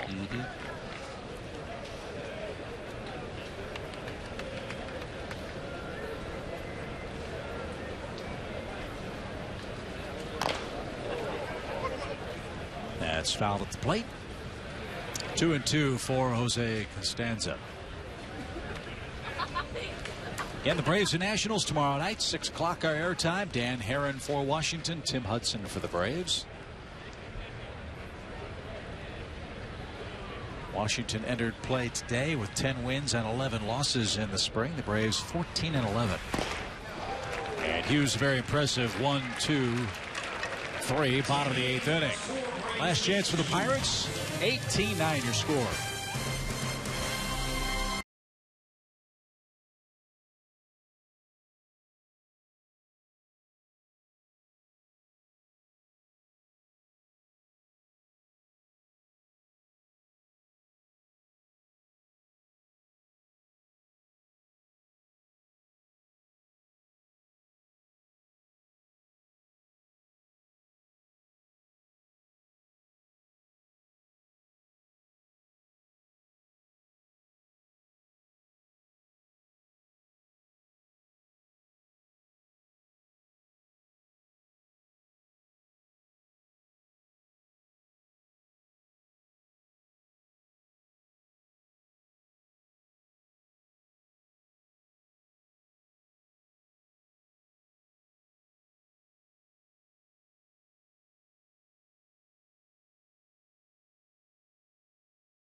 18-9, we head to inning number 9 today. The steal of the game is still in play for your friends. Buy a season ticket package of 20 games or more. You'll get the full set of 2013 Braves bobbleheads and a Chipper Jones 2012 Model 2. Call Beth Marshall at 404-577-9100 and take part in the Braves steal of the game today.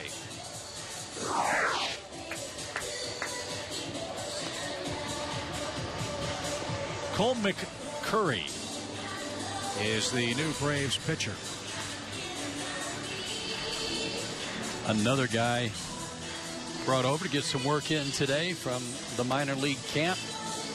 Got his numbers last year at Gwinnett. And he'll get a chance to finish it up today with the Braves leading by 9.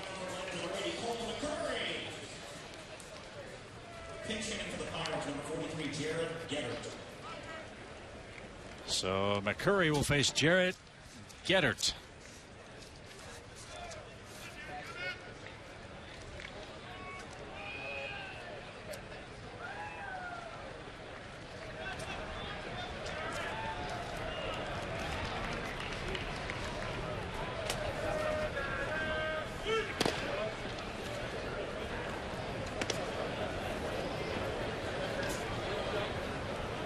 Had to be impressed with the offense again today. More of the same. And with Andrelton Simmons back, a glimpse of what the lineup can do. Gaddis was the catcher today. It wasn't Gerald Laird, wasn't Brian McCann. He did a good job catching, had a base hit himself.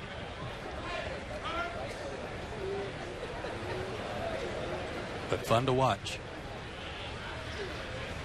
Back-to-back games where you hit 5 home runs, you'll take that, but obviously. And tomorrow against Dan Herron, a bona fide veteran major league pitcher, they'll be tested a little bit. Gettert, ground ball to DeWitt at third. There's your first out in the 9th inning. We'll show you the starters for tomorrow night's ball game. Tim Hudson, we saw a pitch on one of our last telecasts. I'm sure Tim would like to sharpen a few things up. And then, as he told us, he'll start to ease things back a bit in his final tune-up or two before regular season play starts. Dan Herron's numbers in the American League last year.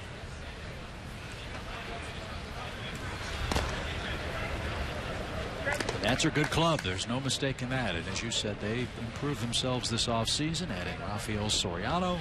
They added Aaron. As Travis Snyder lifts one into shallow right. That's playable for Jordan Schaefer. Moves over to right center to make the grab. 2 out.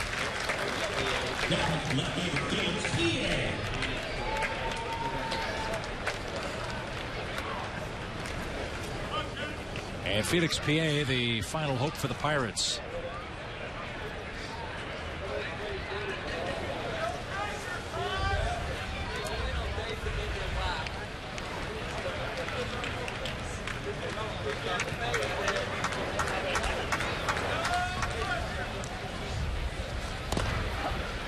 One ball, no strikes to Felix P.A.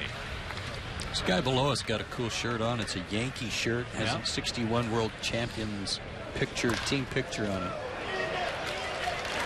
And all the names of the players. Has the pitching stats on his sleeve.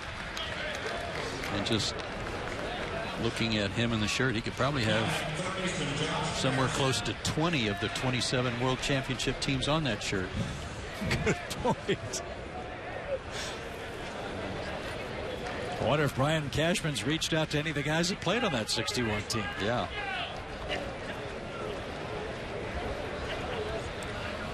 Could be tough, long year for New York baseball fans in both leagues.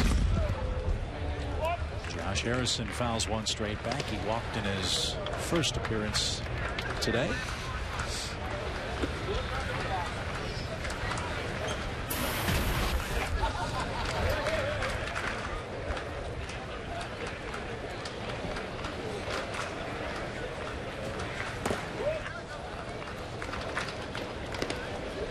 One ball, one strike.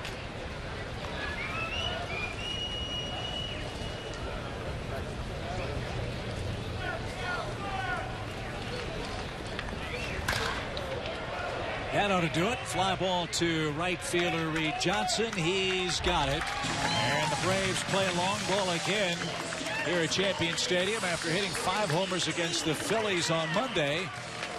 They take out some punishment on another team from the Keystone State. They hit 5 home runs and doubled up the Pirates 18-9 on a cloudy Wednesday in Orlando. That's your final score. We'll step aside, take a break, come back and recap it for you right after this.